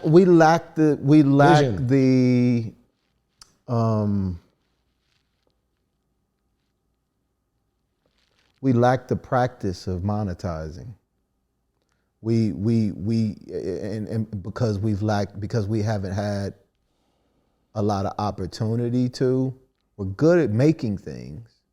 We're good at creating, but actually converting that into a way to make money, like we don't look at certain things in the way that other groups of people do who have more insight into that kind of stuff, and we're going to get exploited. And I think sometimes when we're critical of other groups of people's ability to monetize, it's not that we necessarily care about the culture as much as we missed that opportunity to take advantage of our people.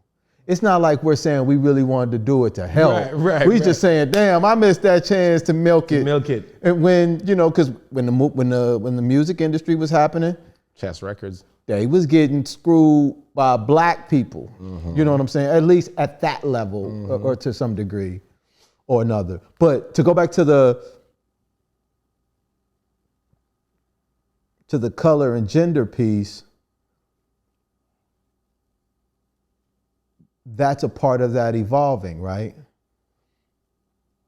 Yeah. And it's going to land where it wants to land. It's going to be a reflection of the people who are choosing to invest in it and see the value. What if though, right? What if though there's a different perspective, right? I've noticed something. I once heard, and I'm not a fan of anybody, like when I say I do listen to some people, and I listen to what people say. Like I listen to Umar Johnson, listen to some of the stuff he says. Potent stuff, some of his Agreed. stuff. Some stuff over people's head. Yeah. Some stuff not gonna connect with for the next 2 generations. Farrakhan, same thing. There was a speech that he had where he talked about the creation of so-called man that we know about from the Bible's perspective of like 5,000 years ago. And he goes, as you said, we as a people are great at making things. And he goes, listen to this. So the Bible said, like, it said, let us make man in our image. And in his explanation, he was saying that it was us who then gave birth to the European. And again, like you said, we are great at creating things, but we're not necessarily great at monetizing it, honing it, doing certain things to it. And so to make it to our benefit, in the long run, we tend to create and just let it go. And others find the benefit out, others monetize it, and somehow we whine and complain about it. But I had another perspective where I was like, you know what, the earth is so old. And we have been on that continent for so long. I mean, it is the center of the earth. It's probably, that thing is probably, if you probably could dig down into Africa, you will probably get to the earth's metallic core. Yeah. That's how connected I think that thing, I don't think the earth swivels without that weight that's on it of Africa, the pendulum. So I think we've been on their joint for so long, and that Mesopotamia area, right? What if that we've done everything already? What if we have already done all of this shit? And what we recognize, it all comes back to just primal dust. And so we're just like, fuck it, don't do nothing. Let them go through the rest of what we've already been through. And all we need to do is transcend. What if that's really it? Because what is the source of why we are just a great people who have done so much? I mean, the Sphinx is so old that no one can tell you where it came from. You know what I'm saying? So that's good. Our greatest strength, man, is also our greatest weakness. Absolutely. And I feel, because some things, it just ain't in us to do. We're programmed at this point to produce a pattern based on the societal setup, right? Mm-hmm. But that's not our spirit. That's not our core. Right. We don't do certain things. So we love, we forgive, we understand. Mm-hmm. This is a part. Take in every stray, anything. Yeah, that's a part of our story. But that's a strength, but it's also a weakness that certain people can exploit. And I think, and the reason why I mentioned that is, to your point, they both have a role to play in the universal scheme, right? Mm-hmm. And so, yeah, we've already done this shit. I heard Dick Gregory say one time in one of his interviews, he said, fear and God cannot occupy the same space. Right. And so when I'm going out and there is a potential for me to kill or be killed, he said he would have the faith to have no fear that he would rather die than kill. Mm. Because that was just where he was in his evolutionary, number one, and then number two, his faith in the divinity of what was supposed to happen at that moment. Yes. So God existed and fear kind of took the back seat. Yes. So even if we're moving and operating in the world today and say we're not consciously saying this to your, but it's the subconscious way of saying we didn't done all this because we can't be what this thing is. Despite us trying, we want so bad to be white. We want to emulate some of these behavior patterns and ways of living that despite our effort, despite our aim, it only gets us so much. It only gets us so much, and then the lid gets put back on. Absolutely. But that lid has to get put back on because that's not the role we're supposed to be playing. It's just not. And see, I call it the narrative of the planets. You know, like whose narrative are you living in by? Whose narrative are you running? Same thing I say to my daughter when I talked to her, I was like, baby girl, you didn't give birth to me to come into this world to baby you and treat you like a princess. No, you were born into my world. What's good for me is good for you. You my child. I'm not yours. I see parents giving birth to these kids and, oh, she's my princess. She's not allowing that, giving the child anything. Just, oh, she doesn't deserve to walk barefoot. You're ruining it. If you survived by it and you came up through it, why isn't it good for your children? And what did it do for you? You know what I mean? It's like this. They don't think it was good for them, though. They didn't think it was good for them. That's why I'm saying, if you didn't think your experience was good for you, but you can't commit the sins of our fathers, one of my friends calls it, by not allowing your child to struggle a little bit. They need to go through stuff to be better people. I use my daughter as an example, and I say this all the time. It's just like, I tell her straight, I'm like, listen, girl, I want you to understand what you're dealing with out here. I want you to understand what you're dealing with out here. So I'm just letting you know the kind of world I came up in, that this exists here. How you're supposed to deal with it, I don't know. Like, for example, I say to her, my philosophy is, if you're being assaulted, you beat them till they stop moving, then you call 911. My philosophy isn't kick them in the nuts and then run away. No, you make that person mad, they're faster than you, they're gonna catch you and they're gonna do worse to you. You beat them till they stop moving, and then you call 911. You see what I'm saying? It's a different mentality to teach versus like negotiate. Yeah. It's our jobs to do that. It's our jobs to prepare the next generation for the potential of what is inevitable. Mankind, beware of humans. It's inevitable. What are you gonna, is your child, is your offspring, is your person that you're coming after you, are they prepared for the inevitable, the human intervention, the human invariable of what they can be?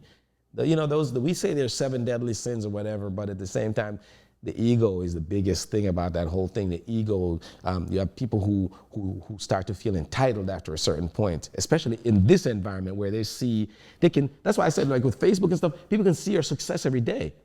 They can see your failures every day if you post your failures. And if they see your success every day, at some point somebody will be like, yo, I want what James got. How do I get what James got? And without doing what James did. This is where the problem starts arising, because if you want what James got, you had to start when you were a teenager. You have to start when you were this. This is the thing I tell people, if you want what I've got, you have to start when you were a teenager. You have to start from when you had sense and you started to formulate who you are as a person. It's not gonna happen now because you're 35 and you want what I have. Good luck.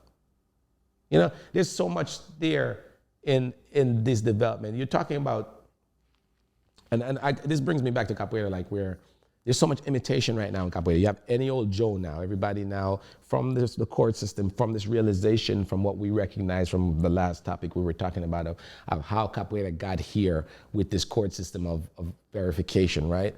You have a lot of people now who have made up a lot of levels, a lot of things to make Facebook look good. Like they'll start having these events. Hey, we're now graduating monitor such and such, graduado such and such, estagiario such and such. These are not words that really exist. They're to make, it's like graduating your kid from 5th grade and giving them a graduation ceremony. That's not a real graduation. Graduating from college or high school, that's a real graduation. You can use that shit from that point on forward. But every year we could celebrate 13th place trophies and all these other things. It's just so much lack of reality going on out there. There's so much, the motivation for why people are doing things is wrong. A lot of people are doing motivation for face value. I'm doing things for face value, like posting up, this is my new person, this is my new this. But is that gonna last? Because you're 45 years old. Why are you posting your person online? If you were 25, 26, and you're like, yes, this is probably the man or woman of my dreams, no problem. But you're 45 years old, that's your mechanic. Yeah. That's your fuck buddy. You know what I'm saying? Why are you posting the nigga up online or the woman up online for? Why are you posting them up online for? Keep that personal to yourself, because then when you fall on your face or it doesn't work out and you need to choose another one, you look bad. Yeah. Versus just keep your private business to yourself. Nobody has to see the person you're dating. You don't have to show the world, oh, so nobody else don't choose that person? That's not the way it works. But that's what makes your work different. Because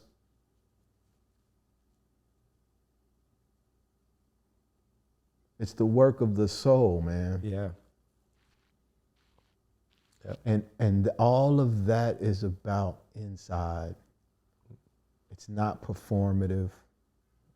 You don't get trophies for that kind of shit, dude. You do not. You don't get a cord for overcoming the fear. You don't get a cord for keeping your ego in check. You don't get a cord for forgiving someone faster than you normally would.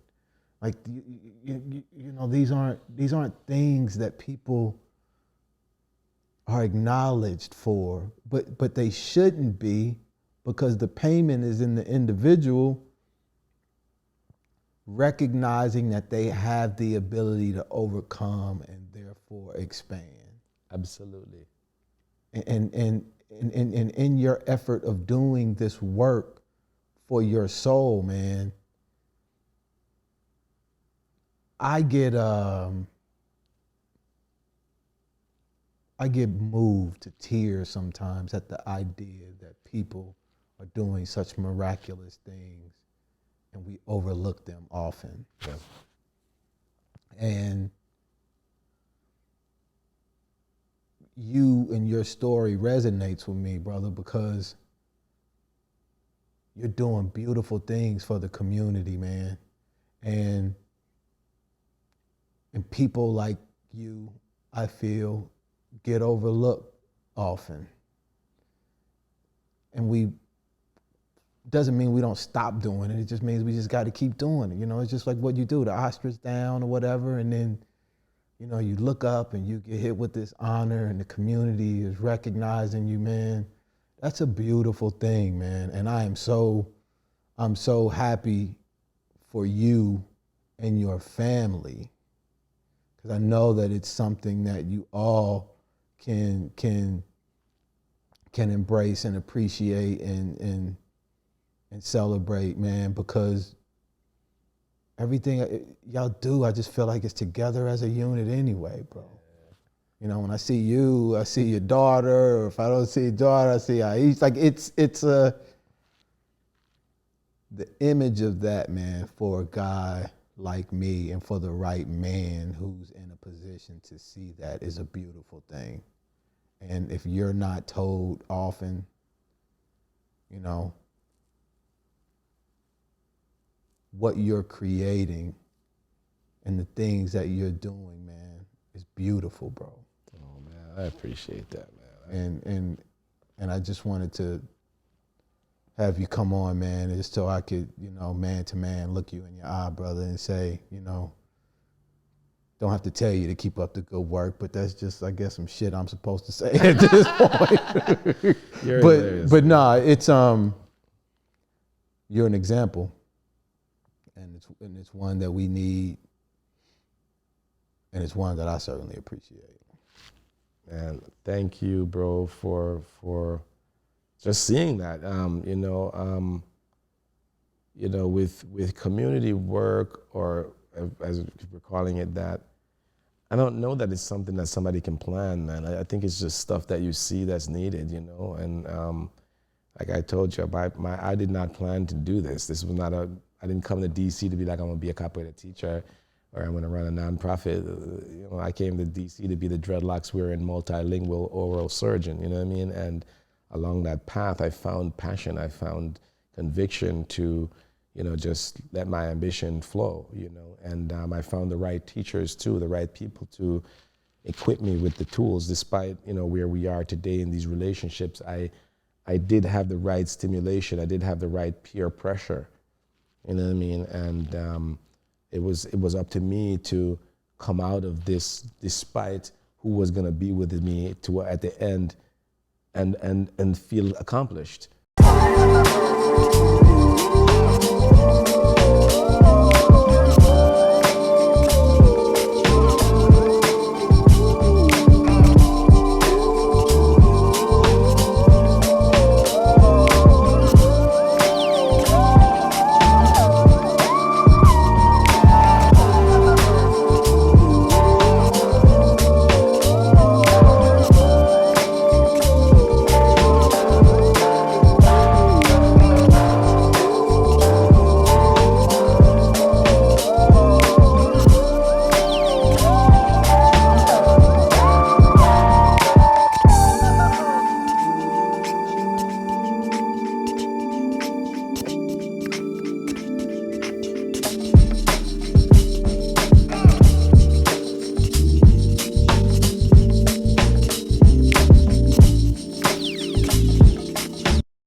And that's why I say at the